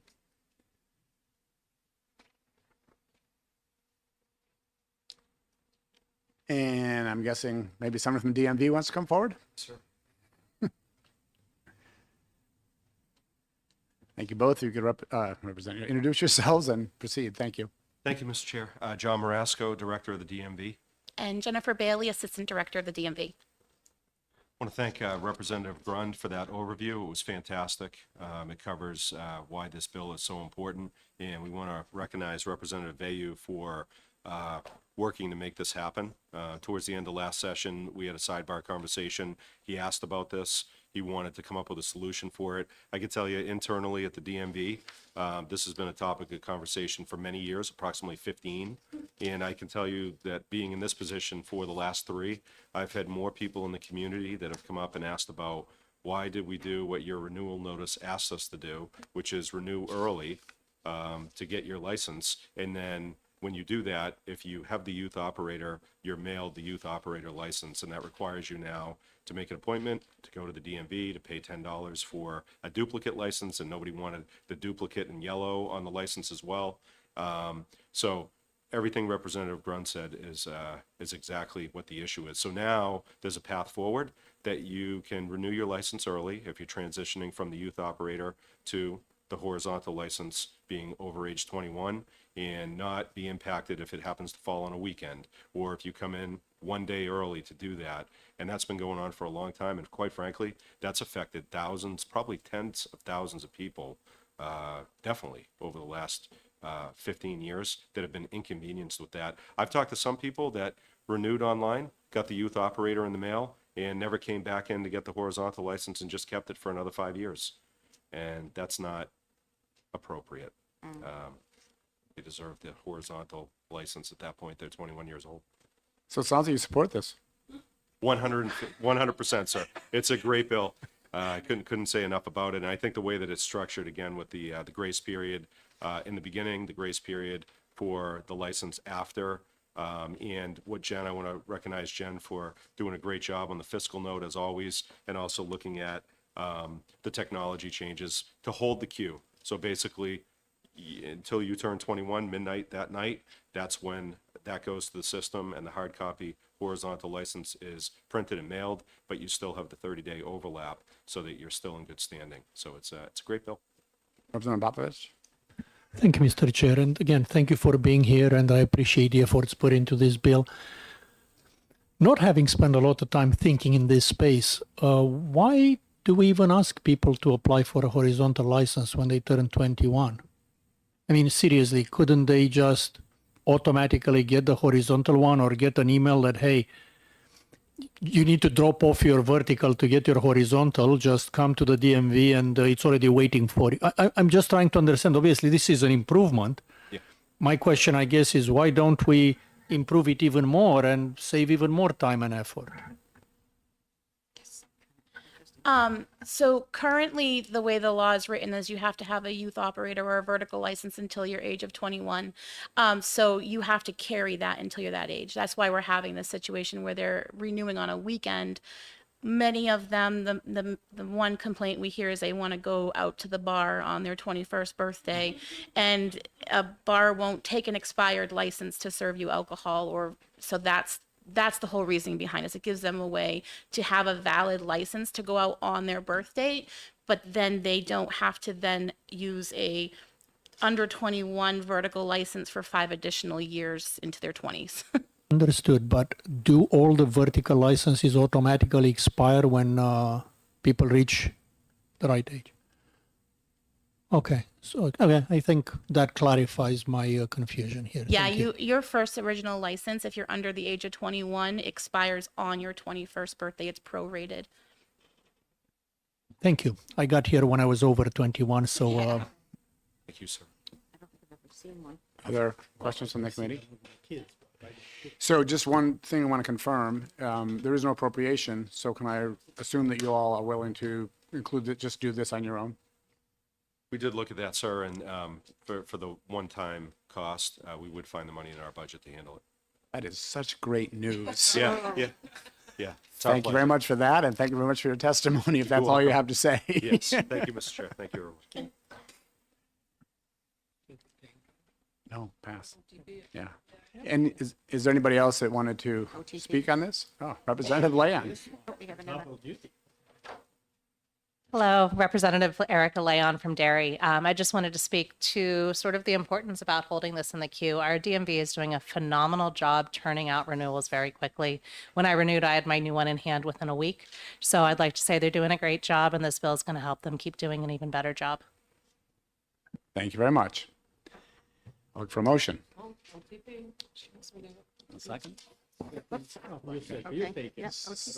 So we have a motion, Okay, from- Representative Murray, and a second from Representative Popovich. Okay, And let me know when you're ready to, Miss. okay, we're ready. Representative- Wow. Okay. When you're ready, you can call the roll on OTP. Okay. Representative Popovich, Aye. Representative Bean, Yes. D. Roy, yes.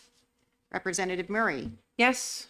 Representative Hacken Phillips. Yes. Representative Kelly. Yes. Okay, we have 7-0. Oh, I'm sorry.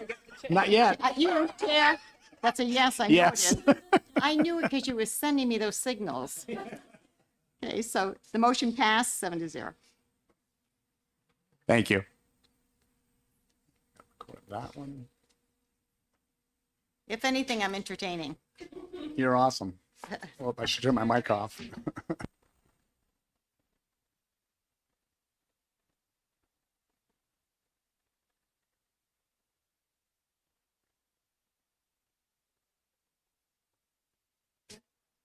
All right, so the next bill we're going to consider is HB 677, requiring schools to maintain a supply of EpiPen injectors for use in event of an emergency.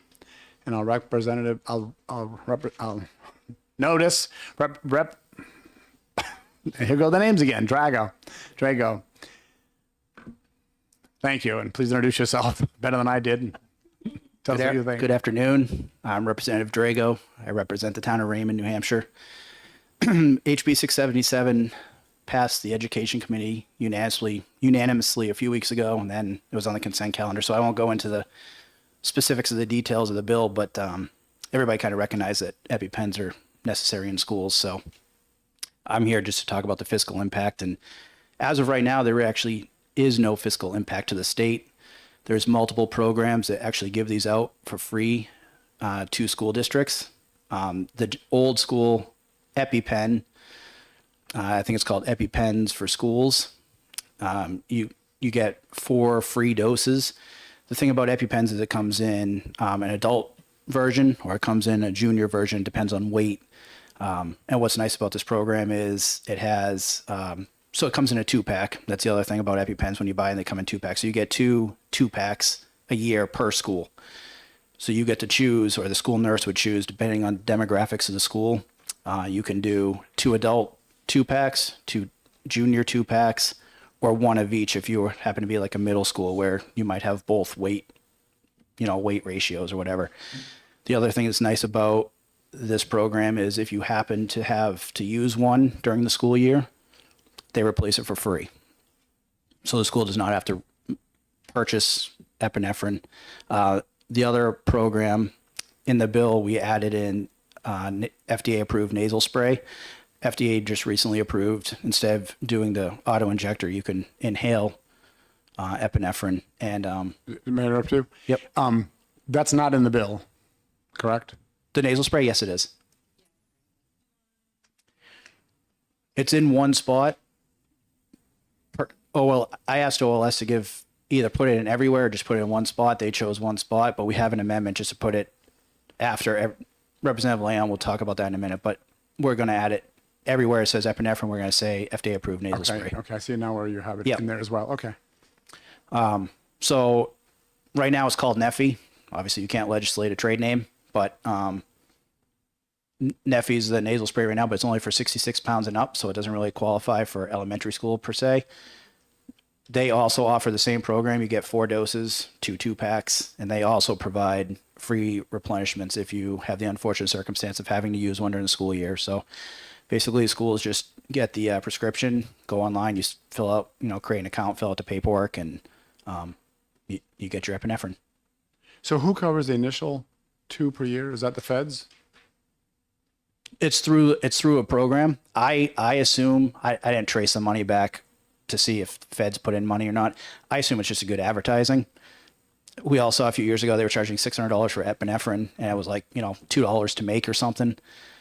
My guess is these companies say, well, it's a tax write-off and it gives us good advertising by adding it. But I don't really know. They might get kickbacks, or I don't know how that part works. Okay, but your understanding is that right now the companies essentially provide 2 per school, and if you use one, you'll get it replaced for free as You well. get So that- 4. Yeah. There's no question about that. There's no charge for any of that. Yeah. No. Nope. Okay. Yeah. Well, thank you. Yep. Oh, yeah. You said it's from the company, right? Yes, That's your correct. understanding. Yep. Yep. Now I don't know if they get paid by the federal government, but that doesn't really matter to me. Okay. No. Seems to be straight from the maker. Okay. Other questions from the committee? Okay. Do you have other comments? Oh no, that was basically it. Okay. Are we waiting for the amendment? So to- I thought we'd hear from Oh, okay. the state since they're here. While I believe Representative Land's literally running over to OLS now to get the Yes, amendment. they apparently the amendment And requesting not go through this if it's- morning. If it's not here, I can pull out the copies that say may instead of shall, and we can agree to cross out may and take shall, and we'll deal with that. But since the state is here, do you all want to come up and give us your take on things?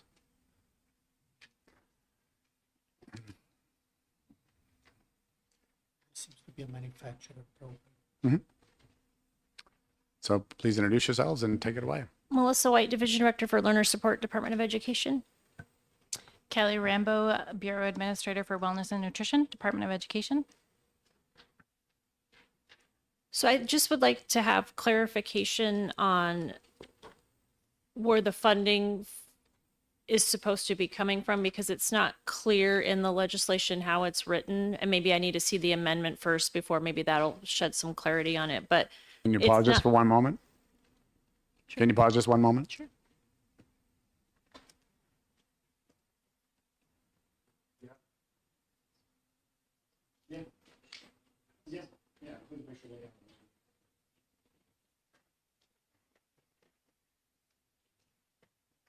So we all have a slightly earlier version of the amendment, which he's passing out now, which is identical to the one that I believe Representative Land will bring back, that replaces one word, may, with shall. But take your time to review. You don't have to race through. It's a replace all bill, so you don't have to do a comparison. It's a replace all amendment, I mean. So I think just clarification on where the responsibility for paying for the product, where that lies, because the way that it's written, it doesn't show up until line 7 on page 2. There's $1 appropriated to the Department of Education for the purpose of reimbursing school districts for maintaining supplies of the epinephrine auto-injectors. So that's not clear. That's saying the department, the state is responsible for paying for them, but then there's information about we're getting them for free from a company. So I just want to point out, we might want to clarify who's responsible. Is it the local level? Is it this company? Is it the state for maintaining this supply? Actually, I was hoping you were going to clarify this. So you're not familiar with this program? No, not the program that was mentioned. That I'm not aware of that company. But it Yeah, just go ahead, Representative Popovich. Just to provide some information, I learned 3 minutes ago. I was looking for the website for the program, and it's EpiPen 4, numeral 4 schools.com. And in the FAQ, they say it's a free nationwide program offered by the marketer and distributor of EpiPens to help, to provide access. And it basically says what the sponsor was describing earlier, that every school can get 4 doses and they will be replaced if used and so on. So it seems that all the school has to do is to apply and show that they have the ability to deliver medication, right? Which every school in New Hampshire probably has. They have a nurse or somebody who can deliver medication, and then they would get this free supply. I think, I cannot speak for the sponsors, but I think the expectation is that a school applying for this and being rejected would be a very rare and unusual situation. But I'm just guessing, and I'm sure we'll have a bit more of a conversation on it, but it seems clear that every school who has a,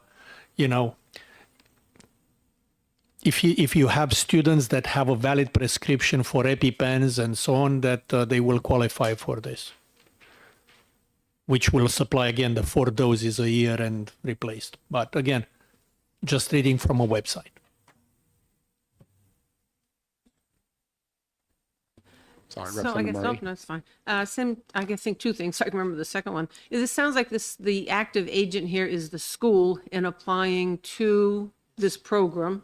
And so it seems like it would bypass the Department of Education and would not have an impact on the Department of Education. You can let me know if that's true. And the second thing,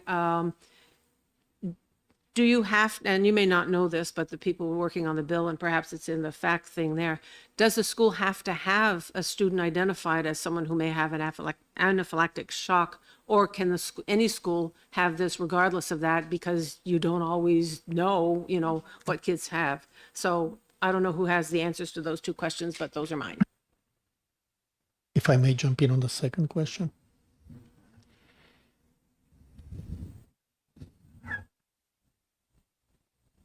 If the department is not responsible for reimbursing school districts for maintaining supplies, then it shouldn't be in the legislation. If it states in there that the Department of Education has to reimburse school districts for maintaining the supplies, and there's $1 appropriated for it, if it passes as written, we would not be able to reimburse those schools for maintaining those supplies. So I just want to make that clear. I don't know if you want to clarify the legislation so it takes out anything about the Department of Education having to reimburse school districts for maintaining the supplies. I think we will, but I'm a little concerned. So back on January 6th, the department was asked for the fiscal note on this, and this bill passed the House on consent, so clearly it had a hearing before that. Did the department not Yes. answer these questions prior to Yes. that point? Yes, we did. Yes. Yes, What? we answered their question about that language. We made them aware we would not be able to. I get that concern, but did you look into the availability, the no-cost approach to the whole system? It sounds No, like you're not because we aware weren't of made that. aware of that, no. Oh, okay. All right. Yeah, Representative Murray?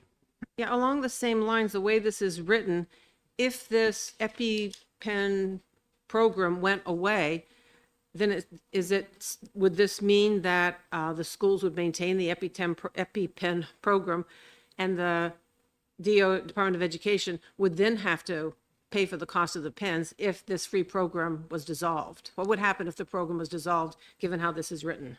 Based on how it's written, that's my interpretation it would be. Any other questions for department? Yes, Representative Kelly. Thank you. On line 4, on the first page of the bill, it says, when a nurse is employed or contracted by the district. What if there is no nurse?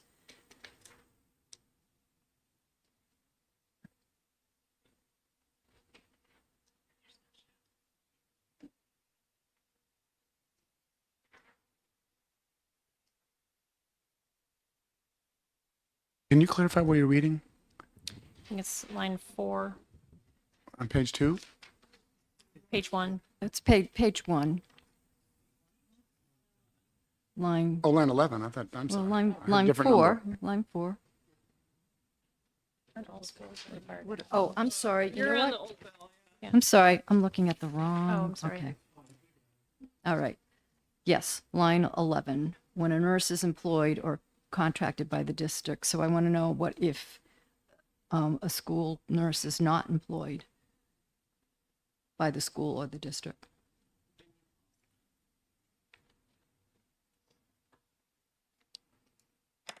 So it's my understanding that they're required to have a school nurse, and that if the school nurse is not there, then it's the building administrator that then becomes, like, kind of fills that role. So then my understanding then it would fall upon that administrator, that responsibility. But I mean, it's not It's not in statute. It's not in this language. Other questions from the state, of the state? Okay. Thank you very much. Thank you. Appreciate you being here. Nasal spray isn't inconsistent with this. Got it. And then with the time that I've been on GelCar and being a medical device analyst, I wanted to make sure that we have the appropriate carrots and sticks so that school districts will spend the 15 to 20 minutes to apply for the program, especially because I know the Neffian schools, when they use it, all they have to do is say, hey, we use this on a student, they don't have a prescription, and they'll get a new one sent right to them in the mail. Thank you. Other questions for Representative Leon? Thank you, ma'am. Thank you. Appreciate it. And thank you for rushing the amendment over. I assume the shall is in here now? Yes, the But that's shall is probably in 4? It's on line 24. It is now a shall instead of a may.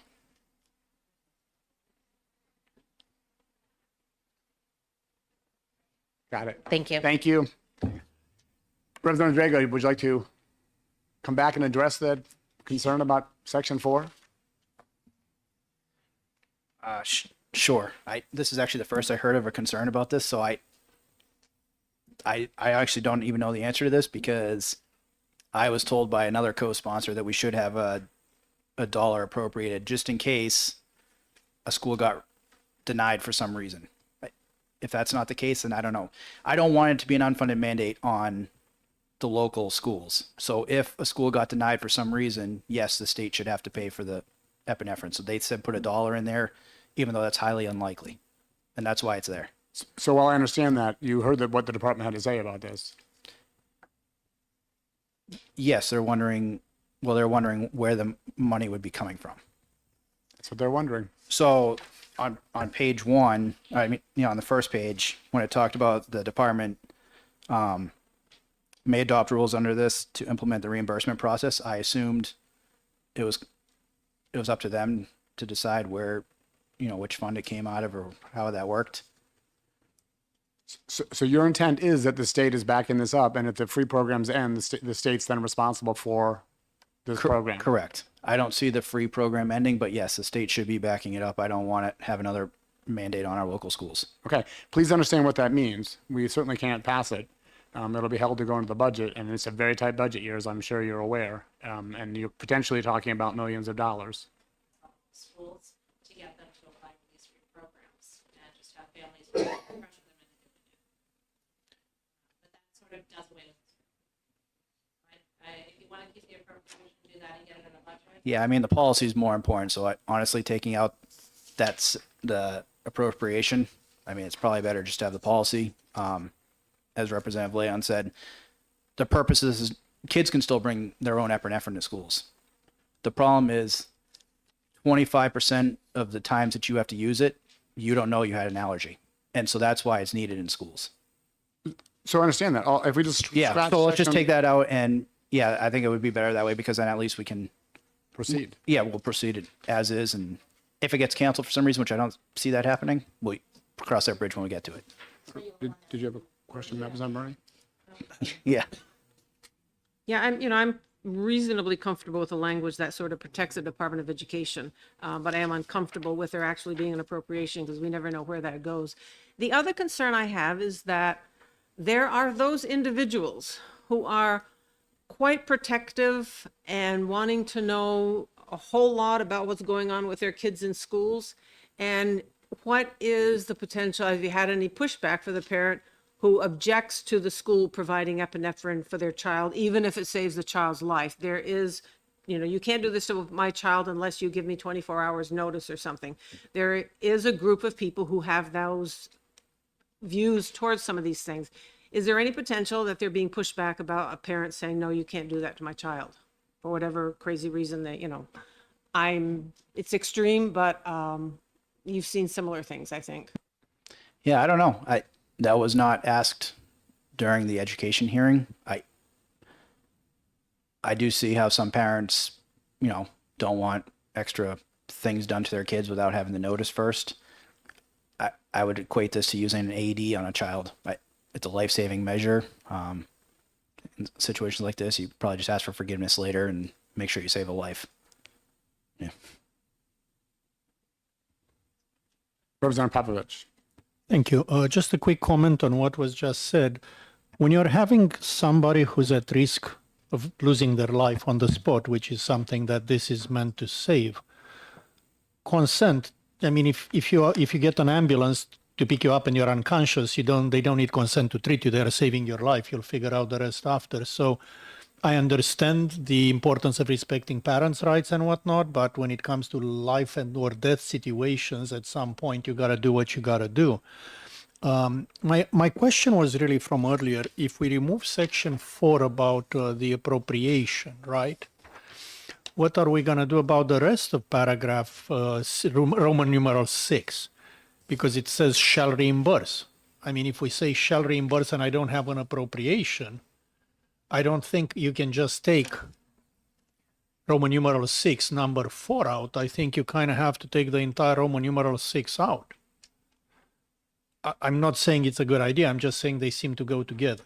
So this is something that I wanted the Representative, I committee had to the consider. same concern, and I think my recommendation to the sponsors would be to maybe spend a little more time on that concern. If they want us to move forward, we might need to recess this work session for another day so that they have a little more time to address that concern. Representative Lyon? Thank you. If I may, I've actually worked closely with the parents who are very concerned about medical care in the schools that they don't approve. They never had any concern about immediate life-saving care. And that's one of the places where the parents got twisted into pretzels because they were given forms where they had to consent to anything and everything under the sun or deny even immediate life-saving care for a rescue or for an ambulance or even for taking a temperature to see what the child's temperature was. I think it's, well, I appreciate that you haven't been in the Health and Human Services Committee meetings when we have been discussing it and you've only been hearing the commentary from outside. I want you to rest assured that none of these parent rights or parent privacy or medical privacy groups ever seek to interfere with something like rescuing a child from an anaphylactic reaction.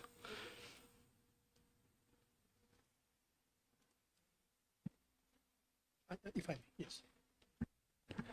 Representative Pavlich, sorry. Thank you.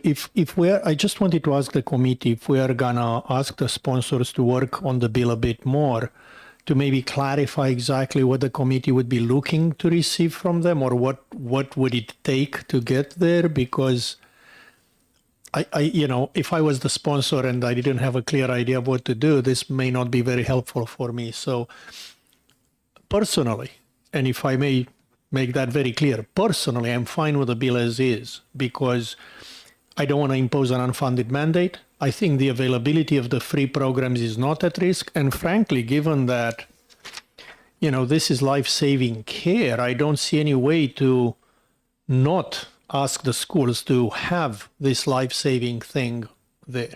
Now, we can talk about whether it should be funded directly by the DOE or we can put some money somewhere in a school funding thing, right? But I would say that given that right now this does not seem to cost anything other than some admin time to apply for a free thing, I think I'm comfortable passing the bill as is, knowing that in the future we may, if somehow the landscape changes so much, start reimbursing. And frankly, I think the department in the rulemaking ability may have the ability to say, if the availability of the free products is no longer there, then we'll have to figure it out in 6 months or 1 year or until the next budget comes. I don't know. But I think there is enough leeway for the department to adopt rules that would protect us from an unexpected need for lots of funds. And given the critical nature of, the need to have these things in school, I'm comfortable. But again, if the majority of the committee would like more work, please try to indicate to the sponsors what you're looking for so they can do what they need to do. Thoughts, Representative Kelly? Yes, I think that since the department has expressed some concerns that they should be consulted as to what the effects are from leaving this language this way. And I don't think GELCAR should be messing around with what the intent was when we passed it. I don't think that's under their jurisdiction to clarify policy that's already been passed. That would be my opinion. Thank you. Representative Leah? Thank you. I think I am a member of GELCAR. I'm actually the vice chair of GELCAR. And the language was written in this way in order to show that the intention is first do the free programs and say why you're rejected. If not, come with a reason why not. And then the language about adopting rules for the most fiscally, I guess financial, I don't have the specific language, but basically protect the state while protecting kids, I think is a far more clear legislative intent than we have in many, many other bills and rules that come in front of us. I would note that the amount of time that it'll take to draft the language for this to pass, and then for them to draft the rules, and then get to the point where we would be adopting rules, and there may even be a chance for this reimbursement, wouldn't even happen during this upcoming budget unless unless something happened very, very quickly. We're going to have an opportunity for them to work on these rules, but there won't be a chance to reimburse it until probably starting at least 2 years from now, just when you look at the entire time frame and the normal process. So the question I have is, if these things are all free to the schools, why do we have to be involved at all? Because as much as people ask for local control, they seem to ask for direction from the legislature for what they do. I think it's a really unfortunate disconnect. And I wish we could get past the idea of it's local control, but you must tell us what to do. But does the direction have to be related to money? Could it just be, you talked about something with the prescriptions and state school and all that kind of thing. What if we limited the bill to that? So that just basically says enabling legislation, if you will. Thank you. Enabling legislation already passed the House. So there's already enabling legislation for the prescription. We already had enabling legislation for the auto injectors, but schools aren't getting these and they're not applying for them. The question is why? Maybe it's because it's so far down the totem pole. I can't imagine the idea that not having a rescue medication that you can get for free isn't one of the highest priorities of every single school district. But the fact that school districts don't have them suggests that they haven't listened to the gentle suggestions yet. So what if we just mandated it, left it at that, like other mandates we put out there that they ignore? No, that's a serious question. I think it's a great question. We have many policies in my school district that are not consistent with current law. How do we deal with that? Well, my point is this. If what you're saying is that we need to, quote, force them to do this, and it really is free, and you want to give them a push so we could mandate it, I can't imagine that schools that saw a mandate that wasn't costing them anything wouldn't be inclined to go along. I'll leave this to you. I can't understand it either, but I don't want to step on the prime sponsor's toes on this. No, you're doing a good job. I don't understand it either. One, it's life-saving, and two, it's free. Why schools aren't doing it already, I have no idea. But I also don't want to be sitting here saying, oh, we should have done something if, God forbid, a child dies next year in the school system because it wasn't done. So it's a simple thing that doesn't really cost any money. So maybe the committee could give me their thoughts. What do you all think of this? I'm totally supportive of the policy. I mean, as you said, why wouldn't you do this? And I guess my druthers would be to have the policy basically be bulletproof. And my concerns with the talking about the reimbursements and what you have to do in order to get it or to have a line item appropriation makes me feel that this is something that could sort of derail this. Again, that might be a very extreme reaction from, but who knows what can happen here. And so I'd be comfortable without any of the appropriation. I totally support the policy, and I'd like to make sure the policy is basically bulletproof to what anything else would go to it. So, but that's. Representative Popovich. So here's a thought. I read the current language of 200:44-B. And basically, it says that the school may authorize to use it and so on and so forth, right? and it says that they are free to go to ask for no charge, fair market prices, yada, yada. So that's the existing thing. So first, I don't worry about the mandate because the darn thing is already in law. We wouldn't be mandating anything that's not already there. But if we want to get rid of this whole appropriation concern for the committee, I would suggest that we can just get rid of the whole part 2 of the bill.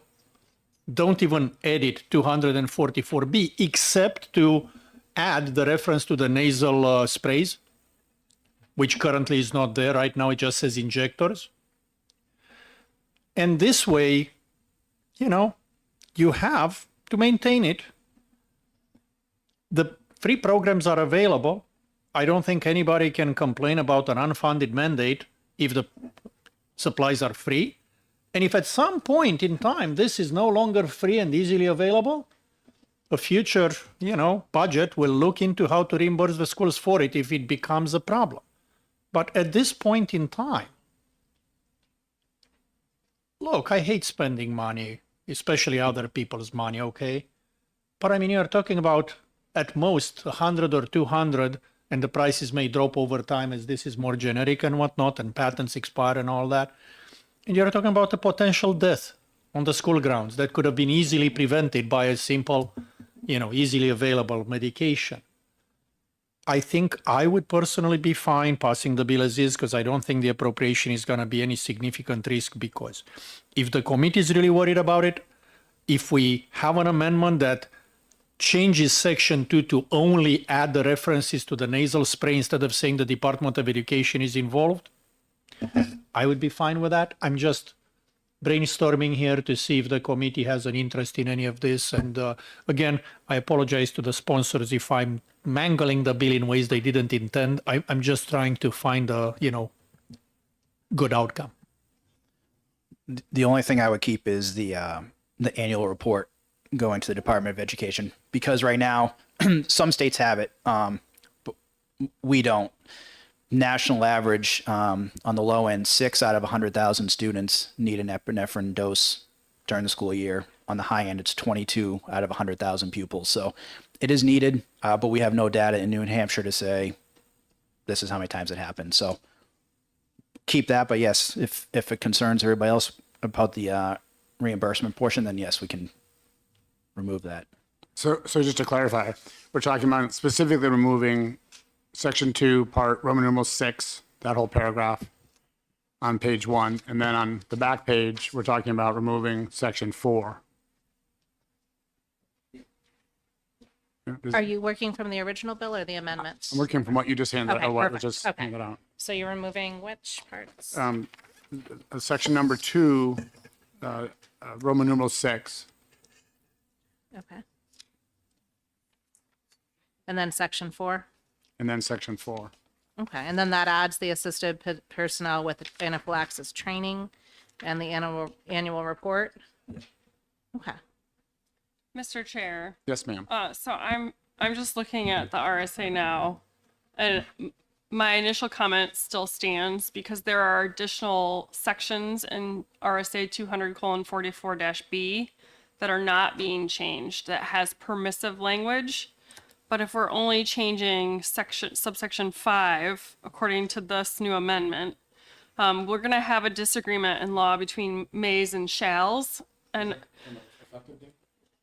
no, I'm talking about, so this is page 1 of the amendment, line 19 and below. Whatever we retain, this is changing RSA 200:44-B. And the issue is that if you only change subsection 5, the current law, sections 1 through 4, have permissive language, but now section 5 will have mandatory language. So again, my initial comment about having the sponsors maybe spend a little more time with particularly the lawyers at OLS who can help them with this language redraft. Could you perhaps just read maybe one of the 1, 2, 3, or 4s of the Roman numeral, just so I understand why you have a problem with shall being in one of the subsections, not everyone? So it says a school board, subsection 1 says a school board may authorize a school nurse who is employed by the school district for whom the board is responsible to maintain the supply. So if you keep going down, it sounds like it's changing, right? the permissive language, because now the higher sections up the page say shall, right? I thought you said they say may. They do under current law. Okay. So I think that maybe more eyeballs need to be put on this. I don't want to rush us to a decision that might put contradictions between mays and shalls in Okay. existing law. And You are the attorney, but I can read English. yeah, I think if you come to a subsection that says shall, you know that for the annual report part, it's a shall. As opposed to the other pieces, it sounds like it's a may. Or am I misunderstanding what you're saying about the other sub pieces? I'm just afraid that the intent that the sponsors may have is not what we'll read on the paper if we were to move to a rushed revision. This is only.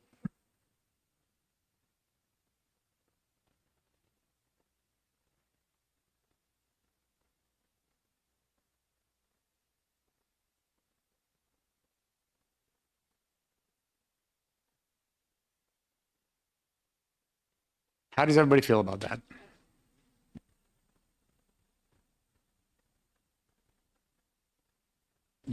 Do the witnesses have any concerns or comments? I think it's pretty straightforward that the report that you would do is say, well, we chose not to do this. We chose not to apply, essentially saying we chose not to apply for this free program that would give me epinephrine. We chose not to, so we're not giving it to any of our students. They just have an opportunity to submit that report that they shall submit. Honestly, maybe if you have to put in a report that says, yeah, we didn't bother to apply for the free goods, maybe that'll end up being the carrot that we need instead of the stick of the overall shall. But I don't want to talk. My question is about talking for all the other co-sponsors who are really pushing to make sure that this is as strong and robust as possible, because most of them have kids in their family that have anaphylactic reactions, and they remember what it was like before remember what life was like before they had that diagnosis, and they know there's other kids sitting in at school desks that don't know yet that they have an anaphylactic reaction to something. So I don't want to say that, I'm not going to say that just saying the annual report is going to make these school districts fall into line. My other question would be, do we just push through and put this into the budget? But I'm not speaking for everybody. Representative Murray. Just sort of as a touch point, Health and Human Services has approved the policy, and we're supposed to be concerned just with the money part of it. And so my concern is sort of protecting Department of Education from having a big, whatever, even if it's a small amount. But as far as, there may be issues with the policy, but Health and Human Services already passed the policy. So Actually, Health and Human Services passed a different policy that allowed nasal sprays. This bill went to education policy, which is why we had the different languages coming out through the first vote on the floor. But education policy said, fully endorsed on consent, the idea that while we're all trying to save money, sometimes backstopping a free program makes sense. So I guess I would ask if anybody would be willing to make a motion that we amend the bill with amendment number 0575H modified to delete section 2, Roman numeral 6, and section 4.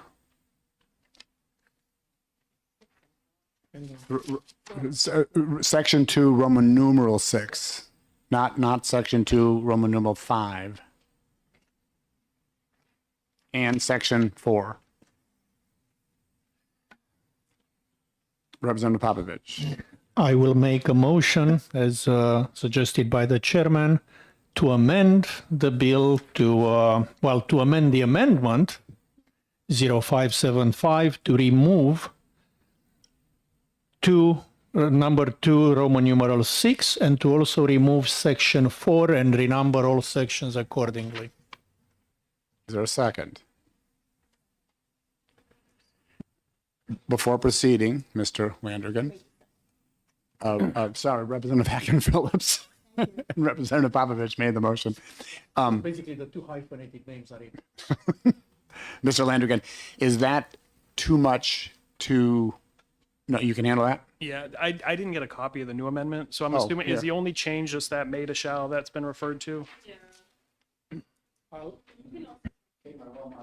Looks like it.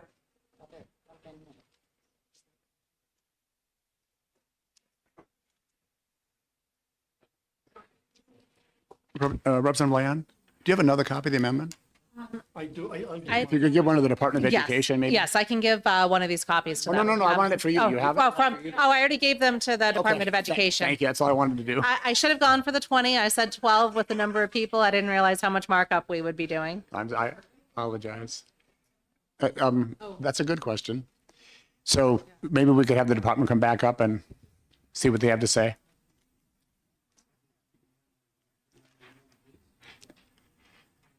So maybe you folks from the Department of Education could come back and tell me you still hate this bill. No, come on up. Come on up.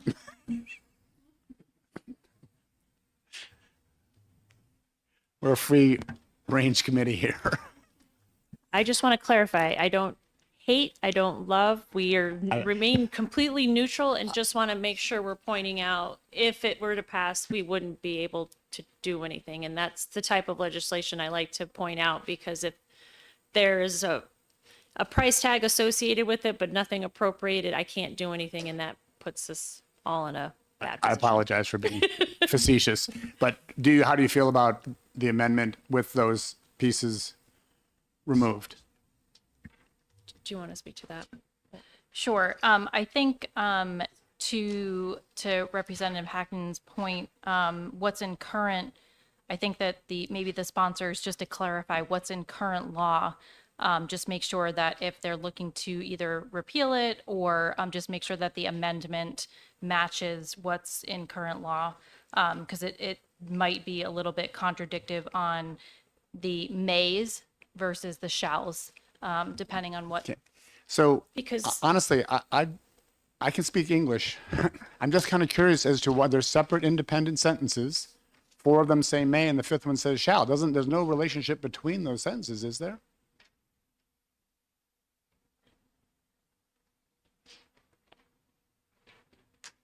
This is repealed and reenacted, so the current language would disappear completely. Only section 5.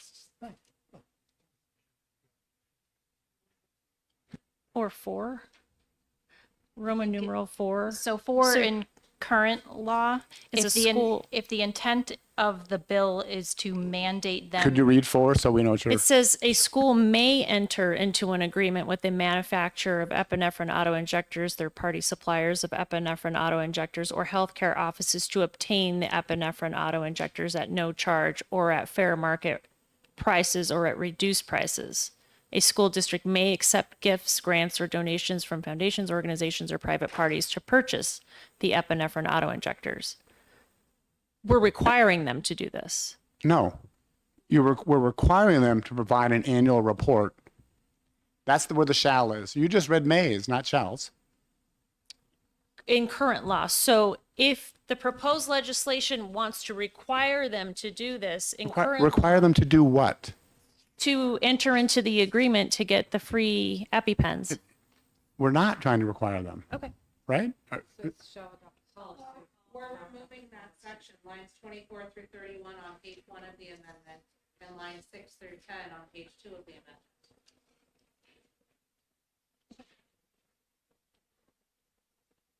Okay. Okay. I mean, you get that we're only adding sections Roman numeral 5 to 3 existing Roman numerals, Correct. 4 existing Roman numerals. Correct. Okay. Representative Hacken Phillips.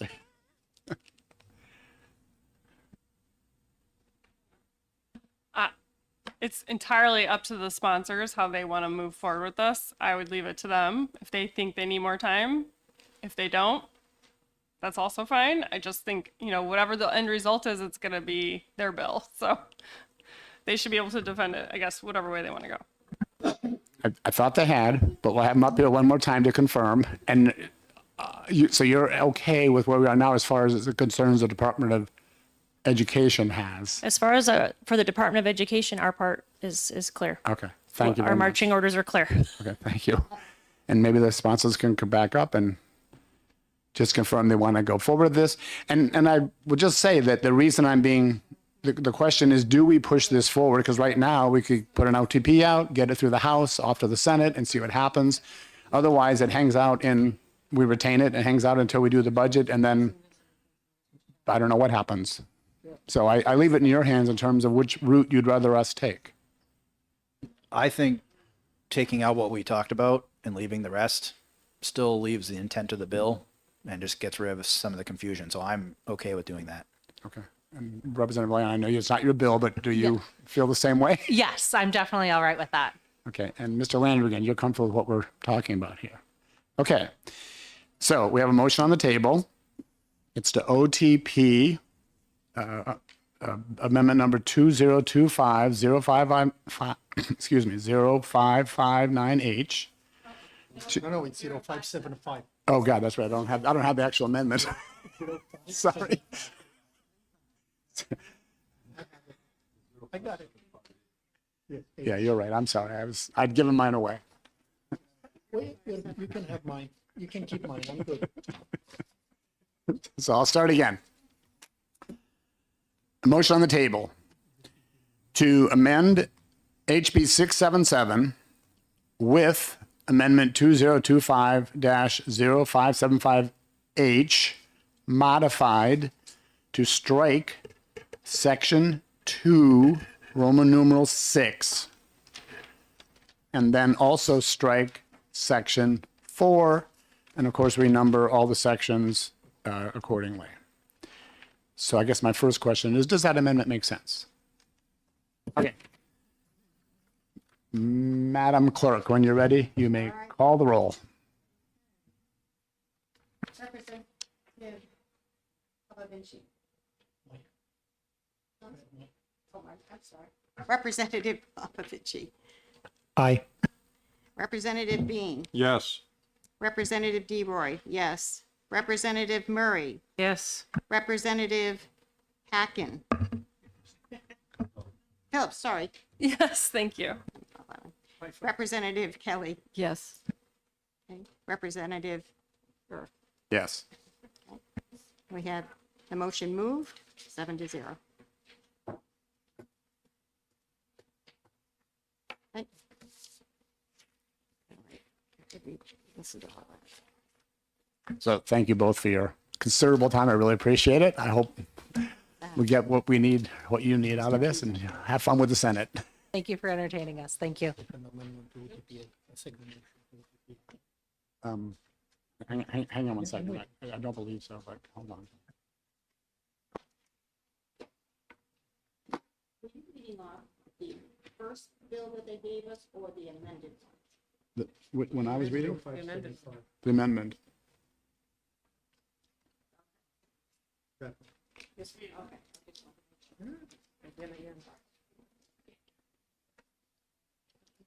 So, what was the motion? Could you tell me what did you write the motion was? On your sheet. What was the, did you mark it as OTPA or just, no, it was just amend, right? Hang on. It's just amend. Okay. I need to wait for the chair to be available. yes, I know what you're asking, and we'll do that. But remember, all we're doing is make recommendations. I know. Just, So I'm a by the book.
Okay,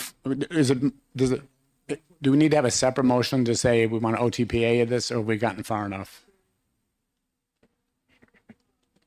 I'd say you're far enough, but if you want to belt and suspenders, I mean, typically you should have done a vote for an amendment and then. Well, that's sort of how pass they as took amended. it. So, yeah, I would say that's up to the committee to decide how you want to Okay. handle it. I really want to help my poor vice chair out. He's very concerned.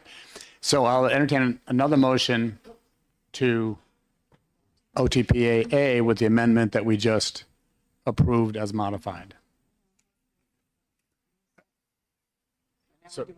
So who moved it? You did? I'd like to move the amendment to OTPA Bill 677 as amended, described in the previous motion. Second. Oh, sure, second. Representative Murray seconds.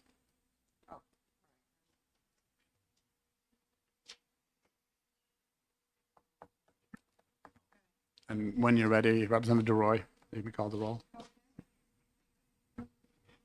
Representative Papachichi. Aye. Excuse me. Aye. Representative Bean. Yes. Representative DeRoy, yes. Representative Murray. Yes. Representative Hacken Phillips. Yes. Okay, we're doing it again. Representative Kelly. Yes. Okay. Representative Earth. Yes. Okay. So moved, 7-0. Thank you, Madam Clerk. Okay, so that one goes there. Any other discussion from the committee? And I apologize if I was too rash in some of my comments. Okay. That was interesting. Yes, sir.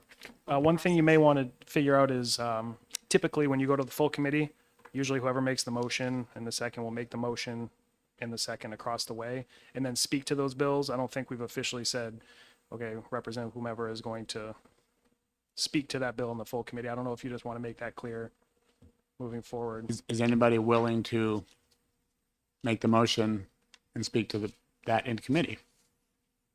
Well, you've just done you've already done the motion, everything. So in this case, it would be Representative I'll just Papaducci agree. Miller I'm just would- asking them to agree. I'm not making any motions. I don't mind, I'm fine with it. You're happy to. Someone's gonna have to tell me what I motioned on. Mickey will tell you that. So Representative Murray will make the motion and Representative For the Popovich? motions the ones I moved, I will speak in the, I think. Oh, well, Typically, should we go Janet- through them? Typically, Janet will put together that sheet for you for the exec sessions. That'll let everyone know what the division's recommendations were and who made. This is just a friendly reminder so nobody's blindsided that they may have to speak to one of the bills and one of the decisions made in here when you get across the way.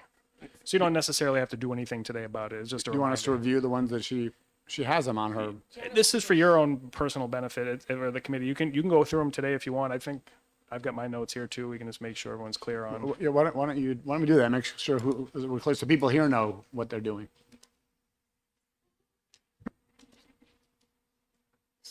Seven. So he's just going to compare notes with you and who made the motions today. Okay. I think the first two bills, Representative Murray made the motion of ought to pass. That's based on my notes here. The first two bills today. No. I had, No. no, I had, making the motion on 677, right, on the amendment. The first two bills. The first two bills? Yeah. 165. No, I was writing my notes, but, hold on. It's on your desk somewhere. I know, it's here somewhere. Where are we? 165, okay. All right. Okay, the first motion was made by Representative Murray, yes. And seconded by Representative Papachichi. All right. And then we had House Bill 612. 612. Okay, that one was motion. The motion was made by Representative Murray and seconded by Papachichi. Yeah, and that was 702. Okay. And then 617. 677. We'll reverse. First and Representative Murray second. Right? Is that what you have? For the amendment and the On both?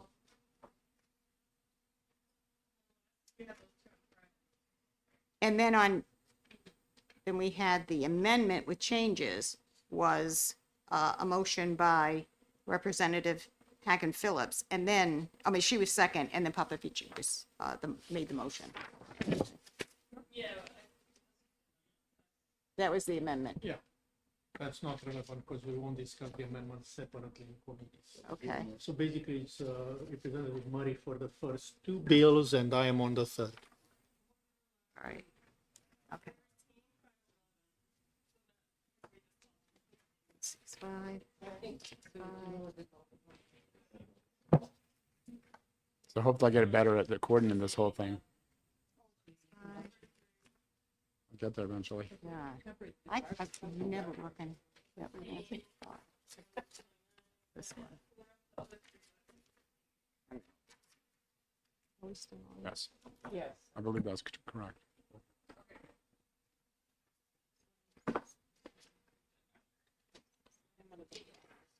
You all said? Representative Ray? Okay. If there's nothing else come before us, I will close the Finance Division 2 meeting at 2:35. And thank you all for coming. And we meet again Monday, week from Sure, today. next week. Monday the 9th.